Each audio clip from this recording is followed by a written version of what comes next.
Number one entertainment plug, Icon Radio. This is Sports and Reggae Show, and I'm your host, Innocent Mutiso, aka Wapping Wiper, alongside Uncle Chimz mwenyewe. Nakwambia, Uncle. Ni aje? Wewe.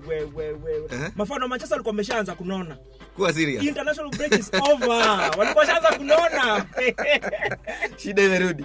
Shida imerudi. Hii kani ninakwambia. Kuanzia leo baadaye. Kuanzia leo jioni. Itakuwa ngori. Itakuwa mambo ya kiajabu. Karibu sana Selector Bigo. Tush. Yes. Ilo kapi yako ya pili kwenye radio show. Manze John, nashukuru sana. Aiko fit niko chonjo mbaya. Guys, you can we can start the conversation on our social media platform and also our website. Kwenye Instagram at Icon Radio KE, on YouTube at Icon Radio KE. You can like and subscribe, and on the comment section kuna pia bio hapo hivi, and also our link on Facebook at Icon Radio KE, na pia kwenye website www.iconradio.co.ke. Ndo hapo sasa. Ndo hapo sasa. Nataka sasa kadundwe sasa. Hiyo ndo first half. Nataka kupiga saa show nyingine anakuambia. Refa shapiga filimbi. Refa. Ngoja kwanza. Referee. Bado filimbi tu tuanze first half. Pia tuko na in our second half where we have our icon of the day. Stay tuned because we have a very special guest coming all the way from Jamaica. Ndio hiyo sasa. Tumezoea kupelekwa Jamaica, leo tumeleta Jamaica kwa nyumba. Mimi nakwambia tumezoea kupelekwa Jamaica. Leo today we are bringing Jamaica in the studio. And also stay tuned also in the extra time where we'll be making you money and more money. Kama kawaida. Kweli? Ndio. Hakuna mambo mengine. Wiki imekuwa fiti. Wiki imekuwa fiti sana, siwezi complain. Yes. Tukiangalia kwanza wale mademo wetu wale, Vihiga. Mimi nakwambia Vihiga Queens, they made us proud. Hata kama hiyo game ya mwisho walifungwa na River Angels, of which hao nilikuwa nimewawekea bet. Ilikuwa ni ngori sana. Ilikuwa fiti kabisa. Ukiangalia after Tona kuna mademo walienda trials. Na ile ni bamba sana. Walienda trials France. Kuna goalkeeper Lilian Owuor. Ulikuwa tunaongelelea alikuwa player of the match ile game ya kwanza. Woman of the match ile game ya kwanza ile. Woman of the match, the first game versus Mamelodi Sundowns. Ndio hiyo sasa. Alafu pia game ya pili pia alishine pia against Ask of Morocco. Sasa woman of the match game ya pili. Terry Engesha. Terry Engesha ndio walichukuliwa. Wako France, hawaja name club ni gani yenye wanaenda kuchezea. Iko named lakini ni kama kwanza trials zinaendelea, alafu ndio tujue itakuwaje. So mademu wengine wakirudi Kenya, wale walibakia huko ndio straight France. Kwa walibambika sana na waliona talent, waliona potential. So hata sijui wale watu walikuwa nadai Kenya hakuna talent wanasikiaje ama walikuwa na maanisha nini. Sijui walikuwa na maanisha nini kabisa. Hapo.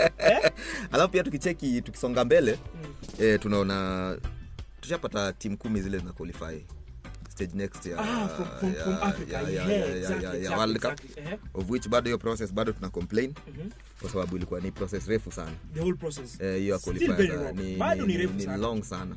So timu zile zili qualify, kuna Morocco, kuna Senegal, kuna Ghana, kuna Egypt, Mali, Congo, Nigeria, Algeria, Cameroon na Tunisia. Hizo ndio zinaingia sasa hapo hivyo sasa. Watu wapige playoffs alafu sasa tupate hizo timu tano. Lakini sio bado kuna hapo game moja iko in contention. Gani hiyo? Ghana versus South Africa. Kwanza Ghana uliwekea kichwa last time. Na sio lijinda. Hiyo game inaweza kuwa replay. Inaweza kuwa replayed. Wapi? Hakuna time. Kwa sababu just before the World Cup qualifiers for 2018 in Russia, kulikuwa pia na game nyingine in contention. Sasa kwa nini South Africa ndio wanakuwa hizi shida mingi? Hizi mashida mingi kwa sababu kulikuwa na game hapo South Africa versus Senegal, of which the referee was very biased against Senegal. Alikuwa kusema that's speculation, but alikuwa very biased against South Africa, na Senegal wakapeleka hiyo story FIFA, na ikabidi imekuwa replayed. So VR bado hajafika Africa. Bado, lakini kwa African Cup of Nations itakuwa. So after walipeleka FIFA hiyo kesi ikasikizwa na Court of Arbitration, na waka order a replay of that match where Senegal won and went straight to the World Cup. So this time round ni South Africa ndio wanateta. Wamedhulumiwa. Lakini hapo walionewa penalty. Ule amati wa Leicester hata kuguswa ndio msee. Lakini footballers we are the best. Unajua lazima ufanye kila kitu kushinda game. So refa asipokuwa soba shauri yake kwa sababu pale ila ndio jamaa amerushwa yani. Ni mcheka bwana. Lakini cha muhimu ni Ghana walishinda mechi. Ghana walishinda mechi na wanasonga mbele na ukapata message kutoka message na hiyo maneno tutaongelea ni watu wananiangusha sana nikaanza kulaaniwa niambie kitu kingine alafu kitu kingine tena muhimu tena ilishika attention yangu ni historia Dani Alves bila amerudi pale Barcelona hiyo movie ilikuwa mimi naona ilikuwa kuinspire to the coming generation kuonyesha drops za game vile inakuaga kwa sababu ukiona kwanza salary yake analipwa 1 euro analipwa 1 euro per week kama hiyo si commitment ama ni nini hiyo ni commitment and I think sahi vile Barcelona iko on transition alafu pia there's so many young players vile Ronald Koeman alikuwa coach hapo just before Xavi Hernandez alirudi legend wa club na tulimuongelea last weekend and vile tu amerudi hivi Ronald Koeman alipromote watu wengi sana from La Masia Academy akawapandisha juu so our young players they need guidance and that is why I think Xavi vile amerudi kwa team kama legend akaona arudishe aite Alves na pia niliona kwa statement Joan Laporta president wa Barcelona alisema that musifikirie ni Dani Alves peke yake tunamrudisha kwa team there's still space for Andres Iniesta mwenye ako Vissel Kobe huko Japan sasa yako 37 years Lionel Messi mwenye ako PSG wanaweza rudi bado kwa team kuinspire next generation na ni muhimu sana ukiangalia kama sisi hapa Afrika tumetupia mkono sana story kama hizo atuleti former players kwa fold za team tunaachia wase wametoka nje watu wajakuwa kwa game watu wana experience ya game wakuje kumenta watu na ukiangalia Europe wanafanya plan zao ni totally different kabisa wanaleta former players kwa team watu wamekuwa kwa club ma legend wa hizo team yani hata watu hiyo wakiwaangalia hivi wanaona mzee nataka kuwa kama huyo msee na work naye daily day to day una work naye daily na pia national teams kwa sababu ukiangalia pale German Hansi Flick former player yes ndo ako national team ya Germany hapo Spain isn't my world big powerhouses za world football huko Spain kuko na Luis Enrique yes ni alikuwa pia Spain national team yani former player pia pale Barcelona angalia England after fishing out for so many foreign coaches they decide to settle on one of their own Gareth Southgate na angalia matokeo ndio hizo so I think former players they have a huge role to play watu waache kuwa for national teams and also clubs na ku bring up his academy exactly kama vile Pitso Mosemane usemanga sisi wa Afrika ni high time to appreciate na tuanze kupea former players wetu opportunities za kudeal na hizi club kwa sababu clearly imefail hizi experiment tumejaribu hizi miaka mingi zimefail watu wanajua hii game wanafaa kwa game sasa hizi kuanzia sasa hizi hata budangu pia budangu unajua ni mzee amekula chumvi is almost 90 years yeye shiba kula chumvi almost 80 years hajashiba na mimi kitu moja nashidanga kikwambia especially my brothers and sisters unajua tuko wengi tunaweza toshea football team tuko watoto 9 that's my dad and mom tuko hiyo ni team hiyo ni first 11 sana so budangu semanga toveka na ndomanza kwa Kikamba hiyo na loosely translate that tunapenda sana kucheka na watu wa nje instead of kucheka na watu wetu nurturing our own na hapo hivyo ndo tunaona the way supposed to be unaona sasa tukiweza kushikilia kama Harambee Stars na kuna time coach Kimanzi alikuwa kwa team 2008-2009 hiyo time Harambee Stars walinawiri team ilikuwa ni deadly tulikuwa na wachezaji wa deadly na alishikilia team vizuri sana kwa sababu ndio mwaka Mathare United ilishindanga ligi na 2009 tulifika mpaka 68 in world FIFA rankings hakuna any foreign coach ashetufikisha hapo hakuna so unaona hiyo it can work imeproviwa mahali tofauti inaweza fanya kazi na bado mope anatoa example ya Pitso Pitso Mosimane na hiyo insist bado daily patieni local coaches opportunity former players pande yako mambo imekuwa vipi mambo imekuwa fiti lakini kuna tu story tu moja hapo ilinisadden sana na hii ni kitu lazima iangaziwe kwa sababu in every show hapo tumekuwa nayo hapa Sports and Reggae this is our 5th episode right now and in every show tumekuwa tukiongelea about the transition from playing career to integrating back to the society to the community na hiyo ndio kitu moja imekuwa kikumba sana footballers not footballers alone sportsmen in general na ile kitu moja hii wiki kumekuwa na story imekuwa ikitrend na hiyo ni story ya Joseph Shikokoti amekuwa opponent wangu although tucheza pamoja kwa Harambee Stars but amekuwa Harambee Stars there at different times unajua hii Kenya vile inakuanga huyu coach akifungwa amechujwa team coach mwingine aletwa anakuja na na timu yake nyingine. So Joseph Shikokoti ni mchezaji watu wengi sana hawezi kosa kumiss kwa sababu jamaa alikuwa 7 inch tall manze. Jamaa alikuwa mtall. Alikuwa ingwe. Alikuwa FC Leopards, alikuwa captain huko, amekuwa captain wa Tusker, amekuwa captain pale Nairobi Stima, amechezea Yanga, amecheza huko South Sudan, amecheza mpaka Ethiopia. Career glittering sana. A glittering career. Amecheza na Harambee Stars. But saijo yani watchman na kapa attendant in a certain club benye sitaweza kumention huko Lavington. Na story yake imekuwa trend hii wiki.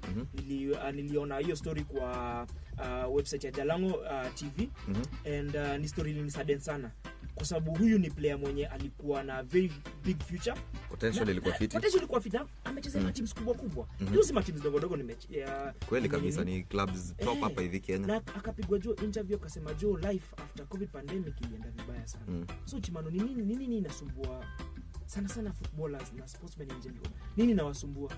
First of all, hatutaki kusema hiyo job anafanya sasa ni mbaya. Hiyo kazi ni kazi. Hizo job ni fiti. Pengine ni vile tulikuwa tumeproject tukamweka nafaa kuwa mahali tofauti saa ina mahali yuko expectations zetu kwake. Na bado kuna nidio advising kwa wachezaji. Unakuta hii story tunaongelea daily, tunasema ama jamaa unaanza kucheza pro ukiwa high school. So wengi waendagi makole. Wanatoka high school kama wameendelea na career yao. Alafu watu wanasahau kuambiwa ni aje hii career ikienda sana ni miaka 10. Hiyo ni kama imeenda sana kwanza country kama Kenya hapa hivi. So after hii miaka 10 utafanya nini next? So wachezaji wengi hawafikiriagi zaidi ya hii miaka 10.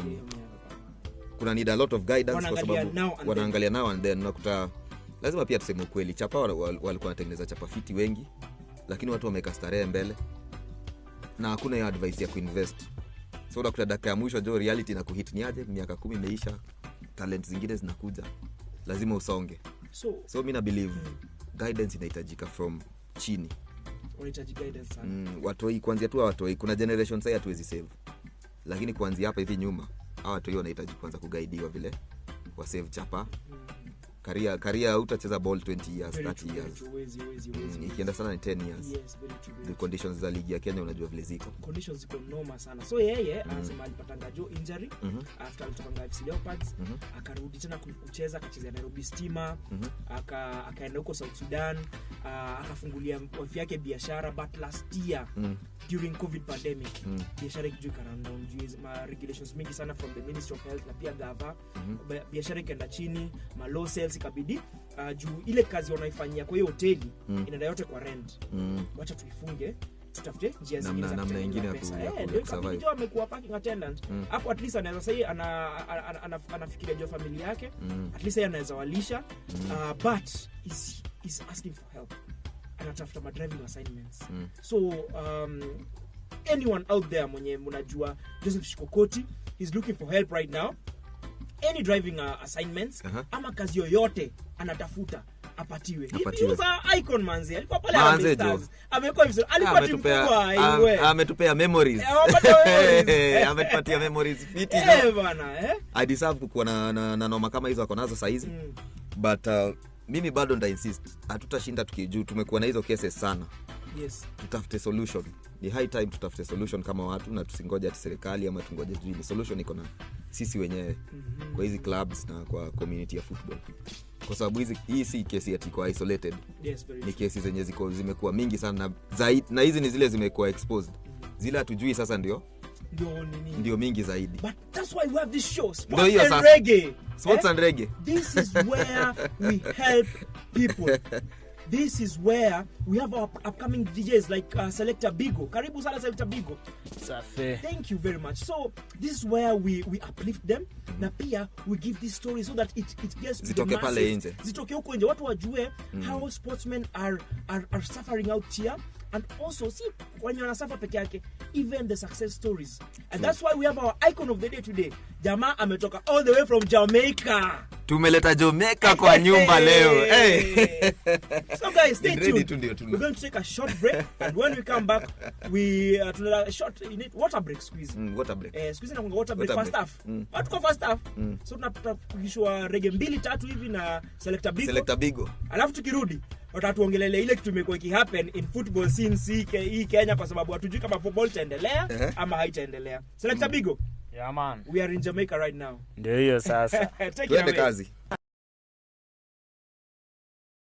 Manze, I'm feeling nito hizi nguo ni via vest na ile short, unajua ile short ya Caribbean na slippers ningie kwa beach huko. Mimi ni dread tunakosa. Bali you're taller than your dreadlocks. Of course. Makosa ilifanyika nikakuwa mrefu kushinda nywele zangu. Tumetoka water break. Tumesafisha koo. Sasa tumerudi. Tumekaa. We're still in the first half of the show. Ndio hiyo sasa. Na hii weekend kuna host of now that the KPL the FKFPL now that it's been suspended, every league ya FKF imekuwa suspended for the next 2 weeks because of the caretaker committee. These are the revelations that happened last week. By the way, unajua Linda Ogutu hajaipoteza game. Kama ile committee seat kama kwa hiyo committee seat hajaipoteza game. Nasikia sitting capacity yake ni kubwa. Ni bigi. Nafikiri mbona Stars wanashinda. Kumbe ni yetu tumekuwa tuna miss. Ana inspire wachezaji mbaya. Wachezaji sana. Imagine angekuwa hapo kutoka day 1. So caretaker committee versus Rwanda. Caretaker committee ilishinda. Caretaker committee 2 goals to 1. So wameanza na very good note. On a very good note. Sasa tungekuwa naenda World Cup. Lakini wamesuspend league manze zote. So hatuwezi ongelelea juu ya FKFPL hii weekend. Tutangoja tu, hatuna option sasa. But kuna vitu zinaendelea hii weekend in terms of sports. Kuko na safari rally Safo. Wewe unaona Safo tukiwa watu hii manze na kwa mbili kwa family program. Kuna yenye inaendelea ina go down pale Thika. And on Saturday ndio kutakuwa na scrutineering na navigators na team managers na drivers watakuwa na familiarize na route. Na pia on Saturday that is Sato sasa hii Sato inakuja. Sato wanakwenda familiarize na the route na pia the ins and outs of maliza kwa unajua federation ya Safari Rally kwa pale Kasarani. Kasarani Stadium. So hapo ndo mali watu watameet on Saturday waanze kupanga this and that. Kwa sababu on Sunday kutakuwa na hiyo KCB Kenya National Rally Championships. KCB ndo wanafanda rally yenyewe. So itakuwa pale graduation pavilion ya MKU Mount Kenya University. Na itaanzia hapo kuanzia saa 2 asubuhi na ishi hapo. Kwa hivyo watu wanaenda wakirudi. Wataenda kirudi. Na nini ilifanyikia Safari Rally kaacha kuwa festival hivyo mzee? Bana, kulikuwa na disconnect fulani but unajua the former president, the late president Moi, Daniel Torotich Arab Moi, baba wa taifa Nyayo.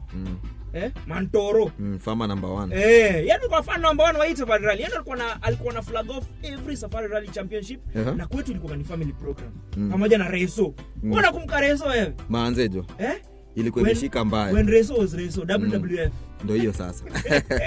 So unasema hii rally? Hii rally itanoananga on Sunday after scrutineering na sealing zenye zita happen and marking of the components zitakuwa Kasarani. So on Sunday Karadundwa. Itakuwa pale Thika.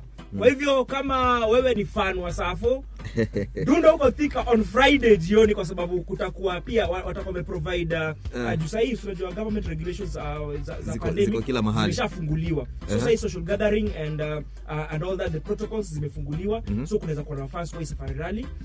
Kwa hivyo Safo, KCB and the Federation of Safari Rally Kenya National Rally Championship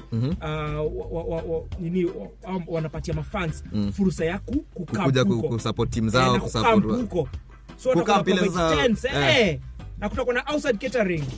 Mzee, kwa hivyo ni festival kabisa. So it's a huge festival. So kwa hivyo hii weekend watu wanajibuaga huko. Ataka hakuna ball. Safi. Alafu kumekuwa pia na revelations the whole hii wiki. Kumekuwa jona after hiyo wachezaji Terry Engesha na Lilian Aruo Award after Egypt walikuwa na very good outing huko Egypt. Wakapelekwa Paris. Kuna pia our very own volleyballer. Captain wa Kenya Wafalme Stars wanaume. Enoch Mugeni. Kings. Diore Mugeni. You are our icon. So after KFVB liko huko Rwanda, Kenya limaza number 9 by the way. Na pale kwa group stages walimalizia kufunga Egypt. Unajua ndio captain. Historic win. After hapo Egypt walisema hawezi muachilia. Tunakuwa maana huyu jamaa. Tunakuwa maana huyu jamaa. So ni club imemchukua ama kunaenda vipi pale? Smuha FC huko Egypt. Smuha ni ile pia kwa gana timu ya bola ama? Unajua kitu moja what I love about Egypt. Kama kuna football team ya ball, lazima kuwa na netball, lazima kuwa na basketball, lazima kuwa na yani like almost all at least 5 sports kwa kila football team. Our lockout talents zingine. And that's why you can see Egypt are doing very good in sports by the way. Not only football, in other sports. Volleyball. Wako fiti kabisa. Wako fiti sana. So unasema waliona jamaa wetu waliona umse ako 1.98 centimeters tall. So alisema alienda huko Egypt, akona ma teammates wake Smuha FC. Alisema anapata watu 2 centimeters, 2.5 centimeters, watu wa tall. Lakini amesema wamemwelekea vizuri sana, ameintegrate very well. So after alikuwa the man of the match hiyo mechi, wakamchukua. He's only 24 years by the way. Na amechezea countries kadhaa, amecheza huko Sweden, amecheza US, amecheza pia huko Rwanda. Ndio maana alishaenda captain wa Falme Stars, timu ya volleyball ya Kenya tu wa Falme Stars. So yeye ndo alikuwa akaweza kupata hiyo move ya kwenda huko Smuha. So I hope hizo ni mamkwanja na I hope utamtreat fiti. Juu tukiangalia kama mademo wetu Vihiga Queens, kuna complaint kidogo ilikuwa hapa. Hakukuwa na ugali na toothpick. So I hope Enoch ampata hiyo ripoti na ataenda kama amejipanga. Hakuna ugali huko. Hakuna ugali na toothpick. Aende kama amejipanga. Hata nikwambia unajua kitu moja? Nikiwa Harambee Stars na pia hata nikiwa Gor Mahia. Tulikuwa tunabeba kuku wetu tukienda hizo teams za North Africa sana. Juu tunajua North Africans hawapendi ugali. Yaani huko stories za flour ama corn ni chakula ya mifugo. Si ya human consumption. So kuna kwanza time tulikuwa tumeenda Sekafu huko Eritrea. Huko ni unajua Eritreans wanajonanga kama wametoka Italy. Hata by the way deco yao ukiangalia construction zao, manyumba, buildings, all that zinakani kama wako Italy by the way. Alafu wanaonanga kama si wa Afrika. So story ya ugali, hawako wanajua ugali ni nini. Kwa sababu wanajua vizuri sana mahindi ni chakula ya ng'ombe zao ama mifugo zao. So sisi tunaenda na kuku wetu huko. And ule mtu alitujengea ugali. The one and only Vincent Obiji. He was our coach. Yes, I lecturer huko KU. He was our coach hiyo time tukiwa under 20. Na tulienda kwa market tukatafuta mahindi. Hawa na hizi mahindi za white, ni zile mahindi za yellow. Na tukazipata tukaenda kwa posho mill. Tukatafuta posho, tukasiaga hiyo mahindi. Kwa hivyo ilikuwa ni grade 4. Tukarudi kwa hoteli. Akasema just give me a sufuria. Mimi nafanya mambo yangu. Unajua hajui kuongea Kiarabu, hajui kuongea English, anajua tu Kiluya na Kiswahili. Vitu zile za muhimu. Akaletea mimi nakwambia, tulitengeneza ugali nyingine hapo kubwa. Mpaka hao mawaka wa hoteli walibambika mbaya sana. Wakakuja kukula. Nakumbuka mpaka manageresa alikuwa kutufuata mpaka Kenya. Anasema I love your food. Tukachukua mboga pia ni chakula ya huko kwao. Ya wanyama. Kwani hukula nini hao majamaa? Si spaghetti, sijui na nyama, supu, sijui nini. Na mtu analala. Broccoli. Hajui sukuma. Yaani watu wamekuwa nalala njaa huko miaka yote. So kaenda hivyo vile kulienda. Okay, safi. Sasa kumekuwa na revelations zingine hapo, utajua everything that has been happening in the world of football hapa Kenya. The FKF was disbanded and a caretaker committee was formed, of which kuna kitu moja hapo niko na tashwishi. Na hiyo caretaker committee vile ilikuwa formed kwa sababu the very same day that the honorable CS Amina Abdi alipata report from ile auditors walikuwa wameenda kuaudit FKF. The very same day alipata hiyo report, the very same day akadisband FKF, the very same day akaform hiyo caretaker committee. Kwa hivyo ni kama ni kitu ilikuwa ishatengenezwa, ilikuwa predetermined, ilikuwa iko in place. And I will tell you this, in one of our tweets, a media sports personality Karol Adul kwa pale kwenye Twitter alisema ya kwamba alipata hiyo call from the ministry. Na akasema apatiwe time because yes mwenye kuingiza tu kichwa mali ampatiwa pressure that you have to come up with the answer right now. So easy. Do you want to be in the caretaker committee? So akasema patiwe time. Kidogo the next day committee iko in place. So wewe walikuwa washaamua hii ni kitu ilikuwa ishapangwa. Kila mtu wako hapo. They had already planned to disband the FKF. So on Friday last weekend the current president wa FKF Nick Mwendo akashikwa pelekwa kotini akapelekwa ndani. Mimi nakwambia Outback Subaru zilimwendea juu job pale akapelekwa akapelekwa kwa huko Gigiri police station for grilling and on Monday unajua Kenya vile vitu so happening unashanga Friday ndio weekend mzima uko ndani usijipange usiku na mambo mingi watu wampeleke Maragwe na manini huko ndani kwa jela huko akapelekwa huko on Monday kotini.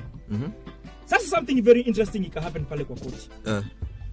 The honorable judge alidaisha aje wanze anaitwa alikuwa resident magistrate actually. She's called Wandia Nyamu.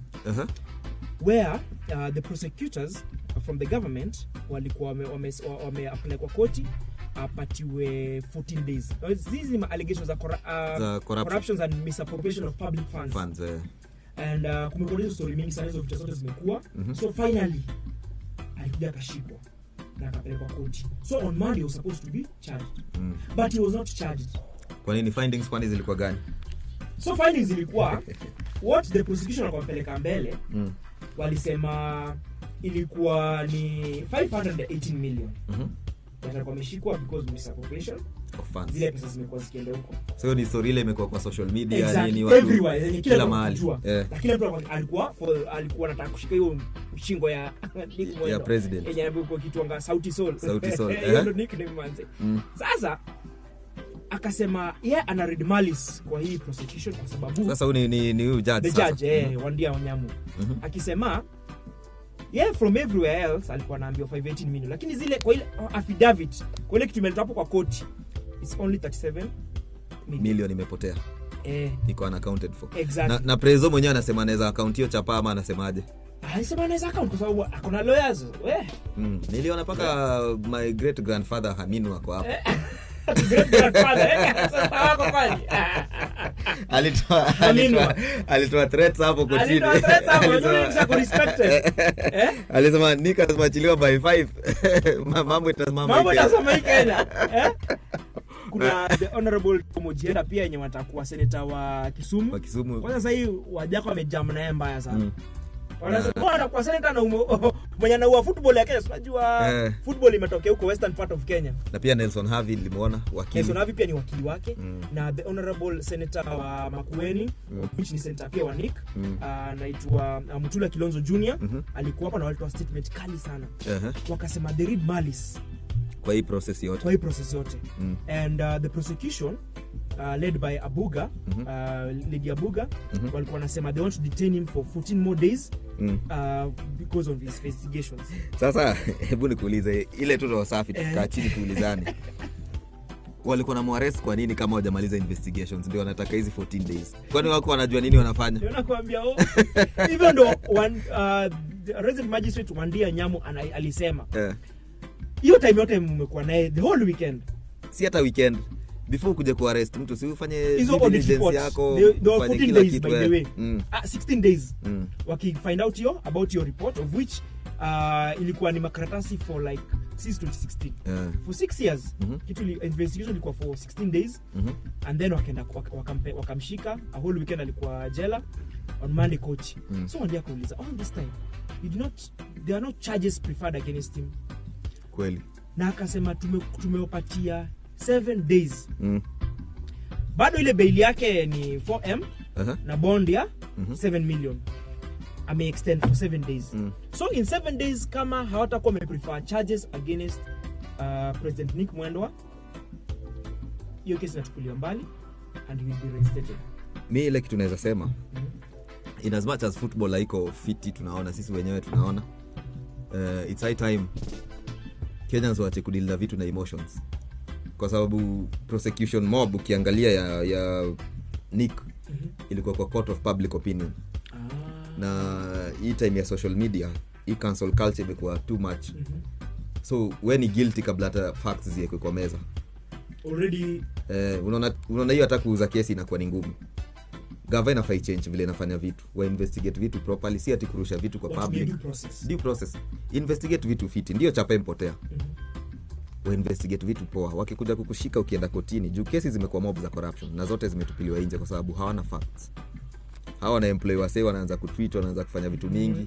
So wewe kwa image ya public uko guilty na facts za uongo. Yes, na facts za uongo. So unaona hata ukienda pale tuseme saa kama saa hiyo 37 million. Hata wakiweza prove ilipotea. Hizi ni pesa zilikuwa wired kwa personal accounts. Hata wakiweza prove ziliweza potea. Tayari unaona koti ishajua ni waongo. Kwa sababu mmekuwa mkiambia watu kesi lazima ikuwe kitu concrete, watertight kabisa. Ikuwe watertight kabisa. Ndio akwe prosecuted. Na tayari wameanza na wrong footing. Sioni vile watashinda hii kesi kama serikali. Na after hizo events za Kenya vile ili happen, Zimbabwe FA inaitwa ZIFA. Waka and at the same way. Kwa sababu ile team ya Zimbabwe ilienda AFCON in 2018, ile pesa walipatiwa from the government, they never accounted mpaka sai. Ojua federation ya Kenya ili account for your money, of which bado haijakubalika kabisa, because kumekuwa na push and shove. But ya Zimbabwe, unajua Zimbabwe imequalify AFCON ya January. So wame disband pia FKF ya huko inaitwa ZIFA. Wame disband. Na SRC au ndio wenyewe na inalidiwa by the na a lady, na alisema since the federation has never accounted for the monies that was given to them for the 2018 AFCON, we have disbanded the federation, and we do not care about the FIFA ban. We don't care about going for the AFCON for 2022 until everything has been set right. So Uncle Chimz, ni Kenya meset president ama hii ni story inasumbua sana African countries, kwa sababu hizi vitu hatuzionangi kwa in Europe, in Asia, we don't see these things, but in South America we saw the Bolivian president last year alishikwa, wa president wa FA kwao alishikwa in 2017. Federation president wa Spain pia alishikwa. Yeye peke yake. The federation was not disbanded. So hapa Kenya kama it was Nick Mwendwa ndio alikuwa problem. Mbona si yeye peke yake ndio akishikwa? Mbona FKF ilikuwa disbanded, waka suspend all the matches za FKF? Nick ndio FKF. Kwa sababu ndio ameappoint kila mtu. Lakini problem yenye iko hapa hivi Africa, tumepoliticize sports. So na kama football ni sport ya watu wengi, masses. Kama Kenya vile mimi naangalia, watu wanaitumia kuingia kwa siasa. Sasa tunaenda time ya campaign. Nafikiri watu wameona kuna chapa hapa hivi kwa ball. Kuna domo kwa ball. Kuna ile sports fund. Kuna hiyo sports fund. So huwezi jua ni nani amekanyagwa wapi ama amekanyagwa wapi na anataka kuaccess hii chapa. Juu next year tunaenda kwa elections. Na imekuwa hivyo miaka yote ukiangalia. Sasa leo tunakaribia elections, kuna kuwa na wrangles in football.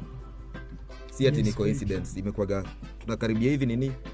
Wrangles tu zinaanza, ofisi inabadilika nini?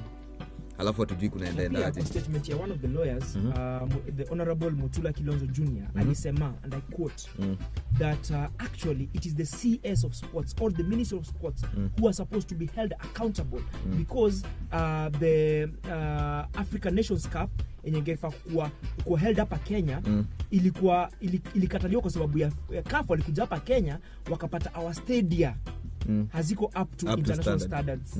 So it's actually the Minister of Sports who are supposed to account for the monies that the government has been giving to them to facilitate to rehabilitate the sports stadium in Kenya, kwa sababu watu wa FIFA walikuja hapa na wakaban Nyayo Stadium, our biggest stadiums in Kenya, Nyayo Stadium pamoja na Kasarani.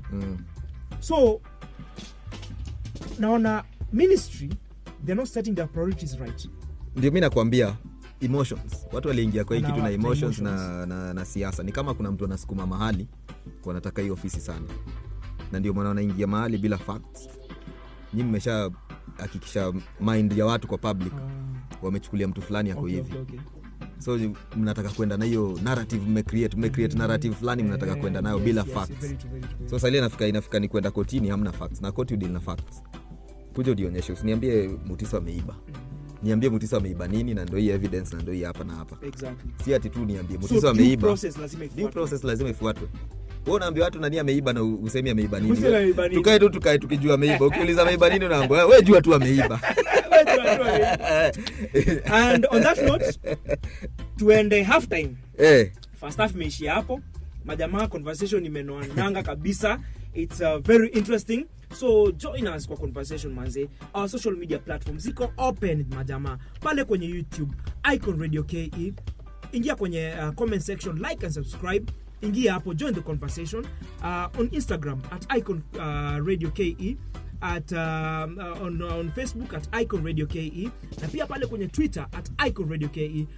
Chimano, tupatie social media handles zako.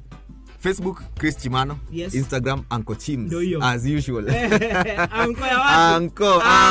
Hey. Luelda.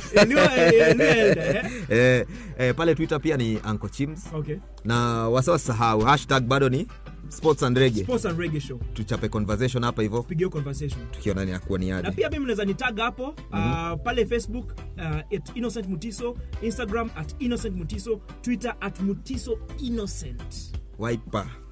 Wiper. Hey. Nakwambia. Half time sahi.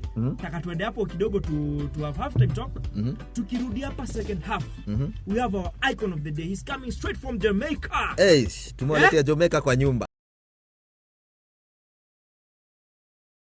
Welcome back, ladies and gentlemen, to the second half. Hey, half time imekuwa fiti mzee. Half time imekuwa fiti sana. Tactics hapo tumeziweka. Vile tutakuli second half. Umeona paka tumepiga sub sasa. Tumepiga maka sub. We have our icon of the day. Tumeingiza icon kwa system. All the way from Jamaica. Here's our icon of the day. The land yenye imetuproducia the fastest man in the world. The one and only Usain Bolt. Amekuja kwa land imetuprovide the fastest African. The fastest Luya in the world. The fastest Luya in the world. The 8th fastest man Ferdinand Omanyala. The 8th fastest man in the world. In history. Welcome to our studio. This is a Sports and Reggae show. This is Icon Radio. Anas Graham, karibu. Karibu. Mambo, as you say. Massive big up to all Kenya. Big things are going. Much appreciated. Enough respect. Mad. As we say in Jamaica. What can I say? It's been a privilege and an honor to be on your show. Welcome. I'm grateful. That's the first thing. Grateful to God first, and obviously grateful to all the good people here. We're also grateful. You came all the way from Jamaica to be a host in our to be a guest icon. on our show. Our icon. Can't miss that. Do you know any Swahili words? Apart from Mambo, Pawasana. I'm learning Karibu. It's coming. You should learn there's a very important word, ugali. Yeah. Ugali in actual fact is what we call turn cornmeal. Yeah. But the difference is you use white flour, white maize flour. We use yellow, straight from the corn. Okay. You have it as a national dish. We have it sometimes for breakfast in the morning. Or after when we usually make, there's two forms of way of making it. Making it with cornmeal porridge. When the porridge sets, you can't reheat it as porridge. So the texture, it comes the same as ugali when you make it. Okay. Or you can actually make it as turned cornmeal. You know. Have you had nyama choma? Yes, I've had nyama choma. Obviously, you took me to it. I think our Jamaican guest has a girlfriend in Kenya. Because you know Gali, you know Karibu Sana, you know Mambo nyama choma. He must have a Kenyan girlfriend. Do you have a Kenyan girlfriend? In actual fact, I'm engaged to one of your beautiful Kenyan sisters. Wow. Yes. Wow, congratulations. We met the last time I was here. Okay. Obviously, we formed a relationship over the last 10 months, 11 months. We got engaged over the phone, and now I'm here. Wow. Just to cement that relationship. Congratulations. Thank you very much. We're looking forward to the wedding. I hope you're invited. Things progress slowly here in Kenya, so here in Kenya we go to weddings to eat. Yeah. And since you're from Jamaica, when you go to the honeymoon, we will all go. I can't say nothing. We will all go together. I can't say the more the merrier. Obviously at weddings there's free food, so all are invited. But yes, hopefully we'll reach that stage. Yeah. God is the decider. But yes, I'm engaged to one of your beautiful Kenyans. Congratulations. Congratulations. Now, So, I want you to tell us, introduce yourself, your full names, where you come from, how you came to play football, how you came to be a coach of football, and the reason why you're here in Kenya. Yeah, my formal name is Anthony Leonard Graham. That's what I was christened when I was born. Born and bred in the UK. Obviously, our Jamaican Constitution, Chapter 2, states that whether you're born in Jamaica or outside of Jamaica, Jamaican parentage, you're Jamaican by right of birth. You're Jamaican first. Yes, most definitely. No matter where you're born. No matter where you're born. That's in our Constitution, Wow. Chapter 2. Okay. So I'm as Jamaican as much as a Jamaican born in Jamaica. Me know me lingua. True say you don't know. So What? so Uncle Chimz. Mr. Grab, so yes. you lost me there for a minute. So in straight terms, we know our language, which is patois. We know it from growing up in the home. We know the culture. So patois is like the slang. Patois is what you would deem as broken English, but Like here in Kenya we have Sheng. In Nigeria there's Pidgin. yes, So in Jamaica it would be patois. equivalent, but the root of the language comes from the slaves.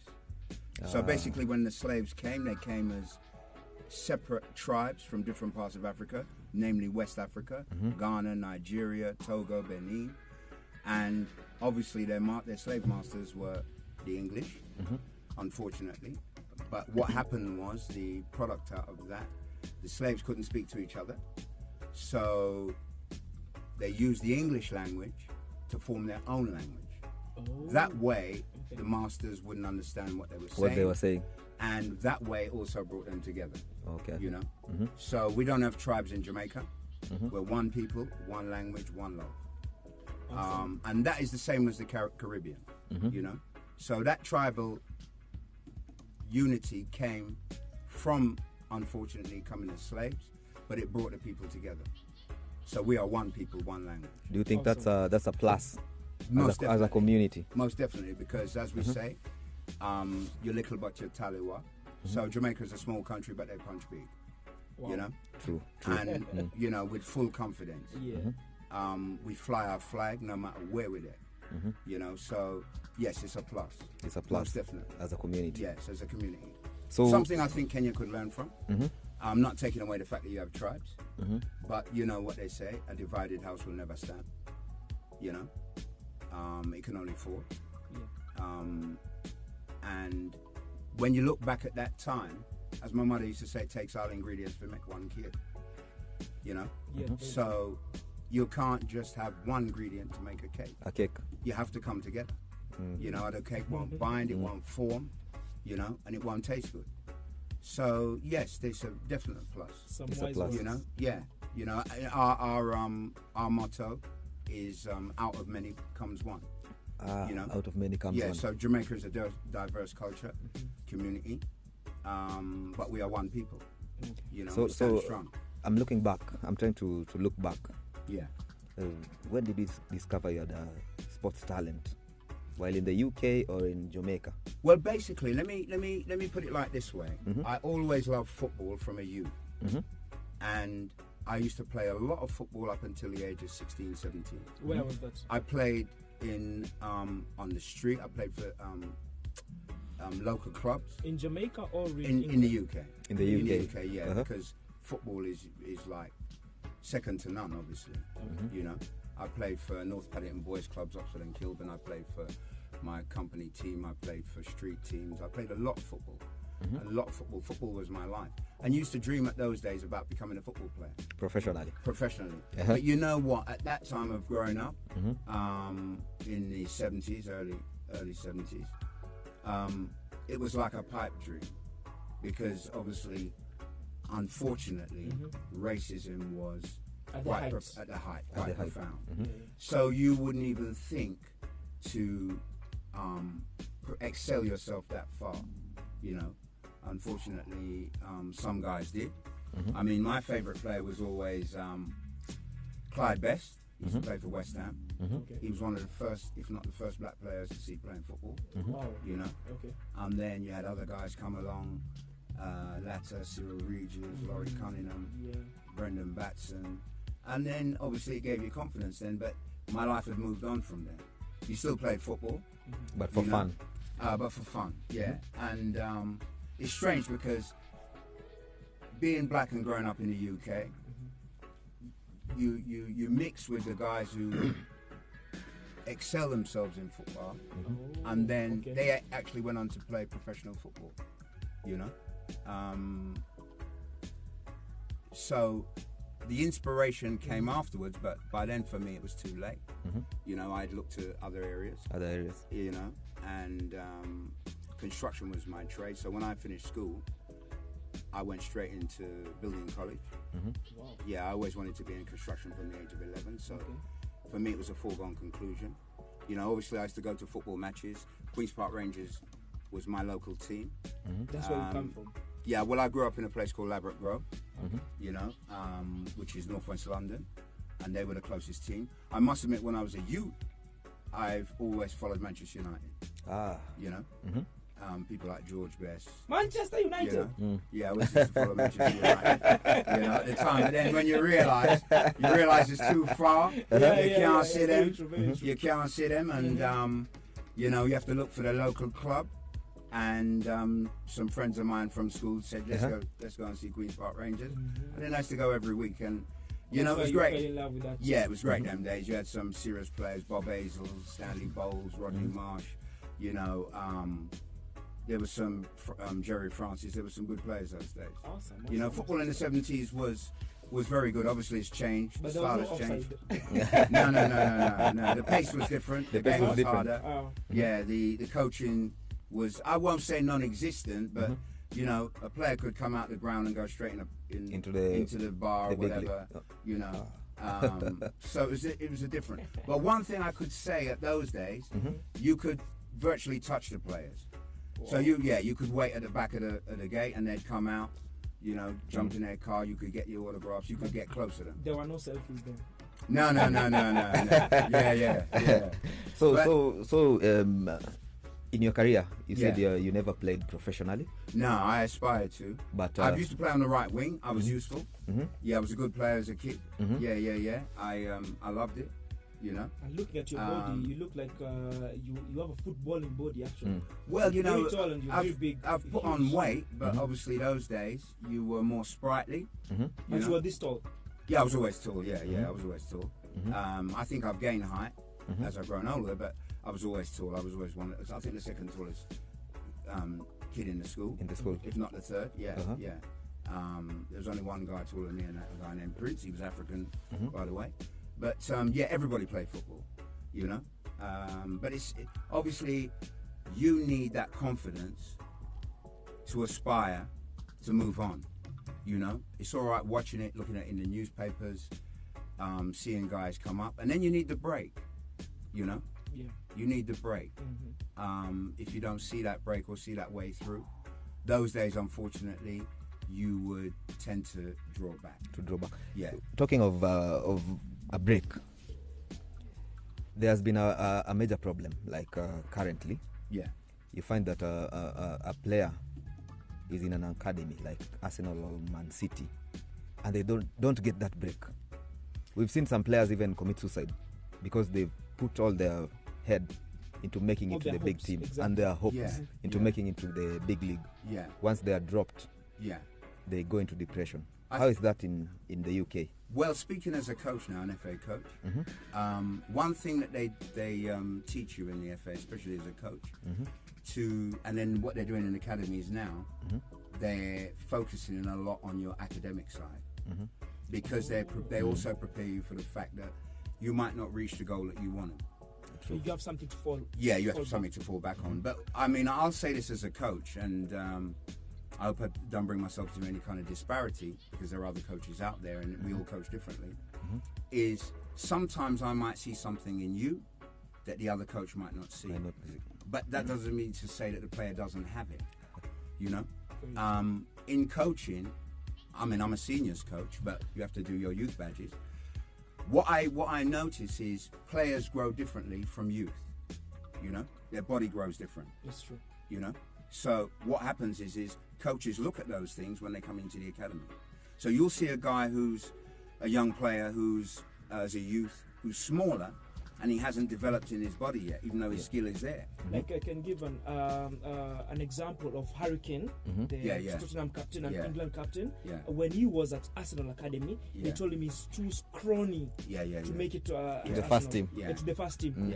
That's when he moved from Arsenal to Spurs. And these things are important because it's a triangle, because you have the parents, you have the player, and you have the academy. You know, your parents are looking at one thing, I see that, coaching. The academy are looking at another thing. And then the player himself sometimes has to try and please two and himself at the same time. That can be a daunting task. For a young guy. For a young guy. Imagine you have a skill and your father is telling you to do this, and then your coach is telling you to do that, and you naturally want to do what you want to do.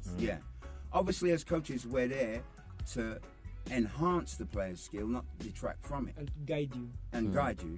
You know. And that can be a daunting and confusing thing. Were your parents supportive of your football talent? When I was, you know, to be honest with you, my parents never really saw me play football. You know, it was more friends. In actual fact, I grew up in a place called, part of my upbringing was a place I lived in called Trellick Tower in Goulburn Road, which on a scale is known as Laverick Grove, but Goulburn Road is an entity in itself. And there was a pitch down below.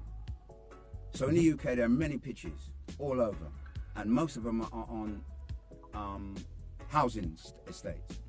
Yeah, I mean, you'll find like a pitch. Estates. Like you'll find a 5-a-side pitch, 11-a-side pitch in on every many corner. estates, every corner. That's one thing I can say. Whether grass, astroturf, or concrete. Okay. Now, when I used to go down and play with the kids from the scheme, my parents would call me to come up for my dinner or whatever, but they could see me playing football.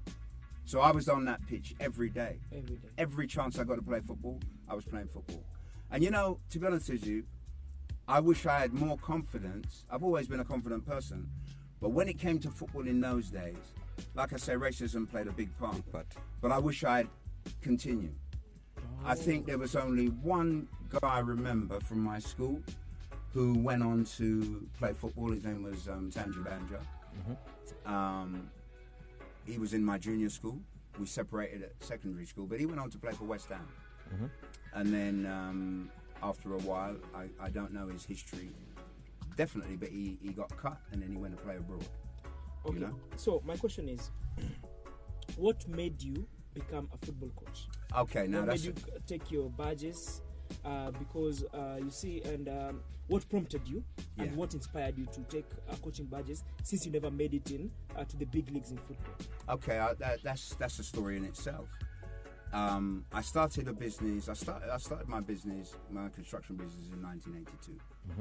Okay, and come 1995, I decided to set up a commercial company. Obviously, that's a company I've now brought to Kenya. Okay. So that journey from 1995 has brought me here. Part of that journey in terms of football, I set up my own football team within the company to give the company exposure. I put them in a league known as the Southern Area Premier League in London. For the amateurs? For the amateurs, yeah. The big ones league. we always call Sunday League football. Yeah, but this was Saturday. Oh, Saturday. Yeah. So I primarily wanted Saturday football because obviously they call Sunday football pub football. So no disrespect to the players who play on Sunday. Yes. But and there's still some good Sunday teams. But Saturday football was known as the football where players would be seen. You know, there's a place in London called Hackney Marshes. You know, where there's 100 pitches there. You know. Wow. Yeah. There's at least, I would say, I don't want to get it wrong, but there's up to 100 pitches there. Wow. Because it runs, the road splits in two, and it runs both sides. Both sides. Yeah. And there are many other pitches, but that was one of the foremost pitches where scouts used to go. And I'm not an East London boy, you know. So Saturday football, you stood a chance. And if you had a good coach, he's going to get you a buy through to a club or to a scout, to someone to come and have a look. So I put the team in there, and you know, it's funny. We had a good team. It's called Jelly Enterprises. Okay, we made it to the playoffs in one of the cups. The game drew 3-3, and we lost on penalties. Over in Finchley Amateur Football Club, we were playing that game. But there were players who played for me, Jamaican born and bred, but in the UK, who were good enough to play professional football. Some of them even had chances in terms of tryouts with some clubs. But you see, the thing is when you like to enjoy yourself, you know, and you can't get up to meet a tryout, then you're going to lose that opportunity. The opportunity, you know. So that's when you got your coaching badges. Or? No, what I did was then when I was coaching then informally, you know. So to rewind, as we say, I used to when my football dream went a different direction, I was introduced to American football. Oh, yeah, wow. Yeah. So I played from 82 to 87 in the British leagues, the BFL, the British American Football League. And then I went on to play. I played 3 years in the Baffle League, and then I went on to play as tight end. I played for a team called Fulham Cardinals, because by then I was living in Southwest London. And then I played 2 years in the Budweiser League for the league had changed then. So I moved on. I played for Ealing Eagles and a team called the London Gators. And that really inspired me, because the coaching on American football helped me when I decided to form the team in '95. You know, so that was informal coaching. Yes. Then coming forward now, I decided I formed a new business, commercial business. So I was running 2 companies at the same time. And then I left the country to come back to my motherland, which is Jamaica. You know, land of wood and water, as we say. Jamaica means land of wood and water. You know, so my area, my pupa comes from Portland, Port Antonio. Your papa. My pupa. Your pupa. We say pupa. Can you spell that? P-double-O.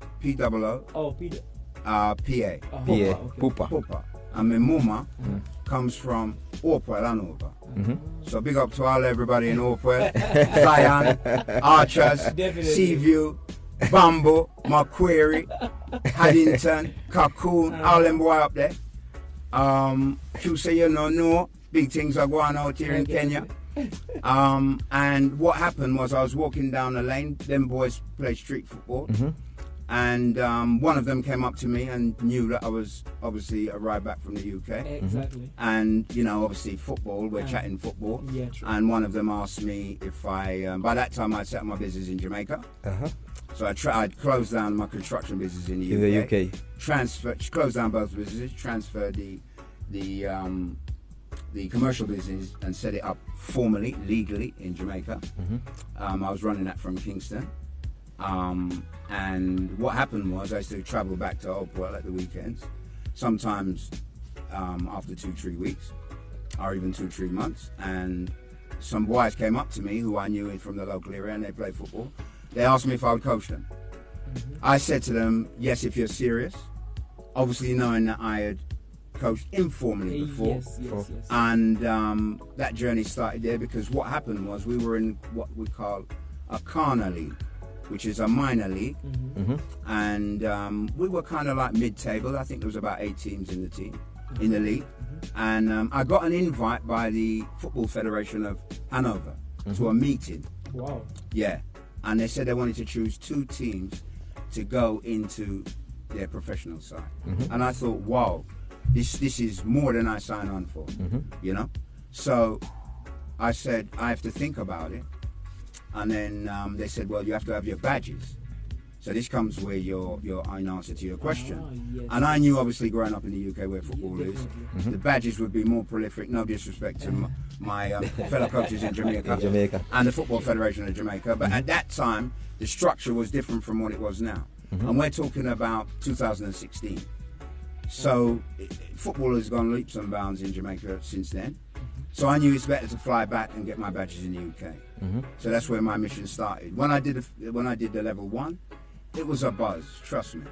You know, it was a new experience. It was yeah, a new experience. Well, you know, let me tell you something. When you are being coached by professional coaches from Hull City or Queen's Park Rangers, which I was, Arsenal. you know, which I was. Well, I'll tell you what, we did a goalkeeping course, and we were coached by one of Arsenal goalkeepers' coaches, and one female, one male, and that was an experience in itself.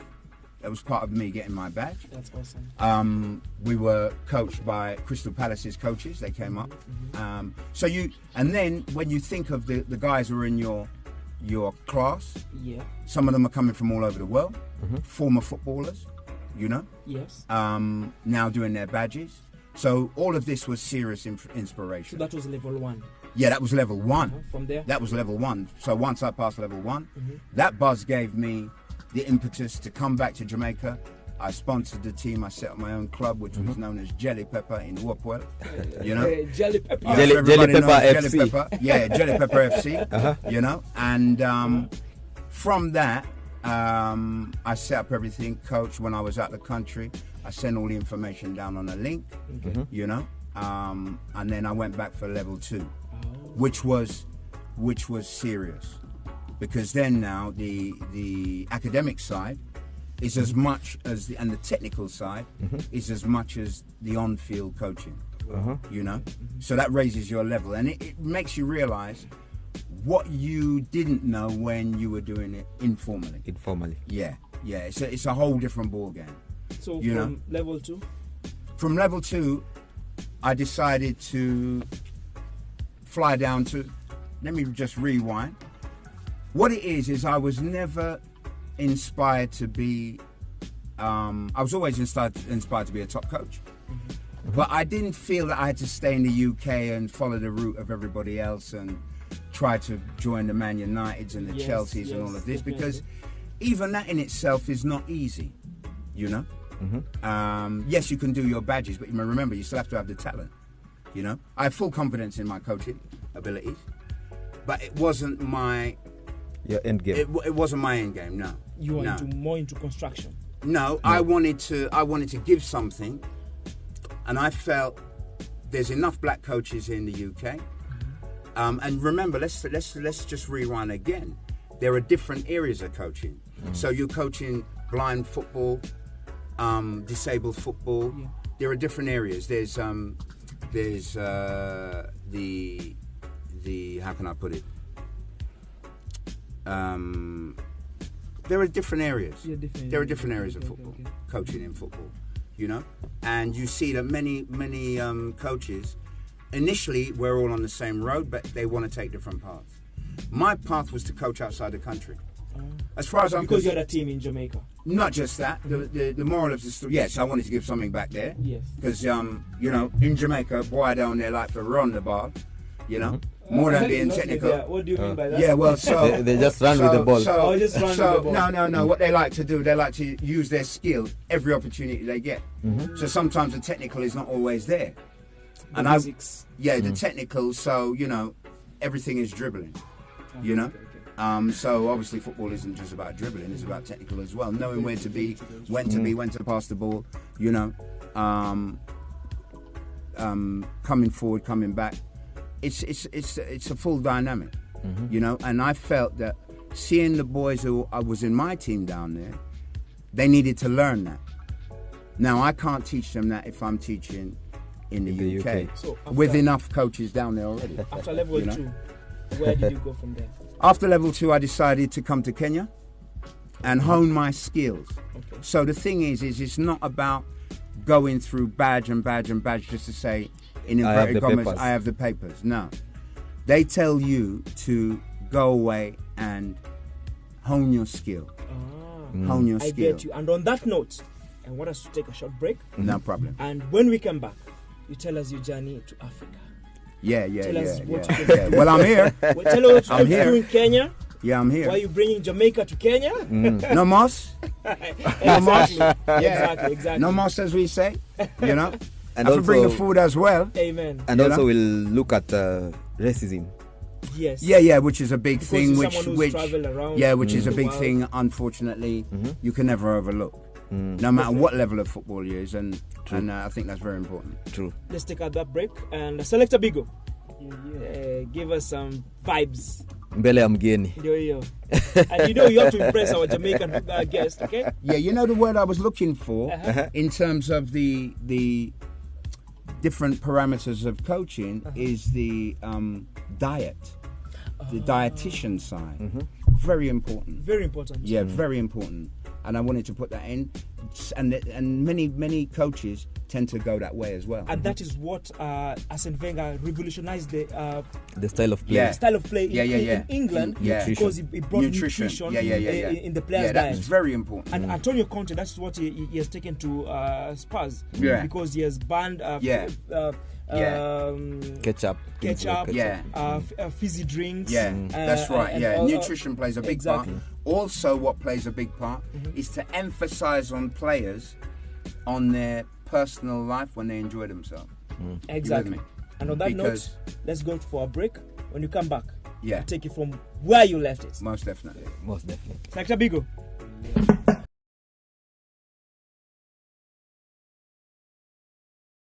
Welcome back, ladies and gentlemen, to the second part of the second half.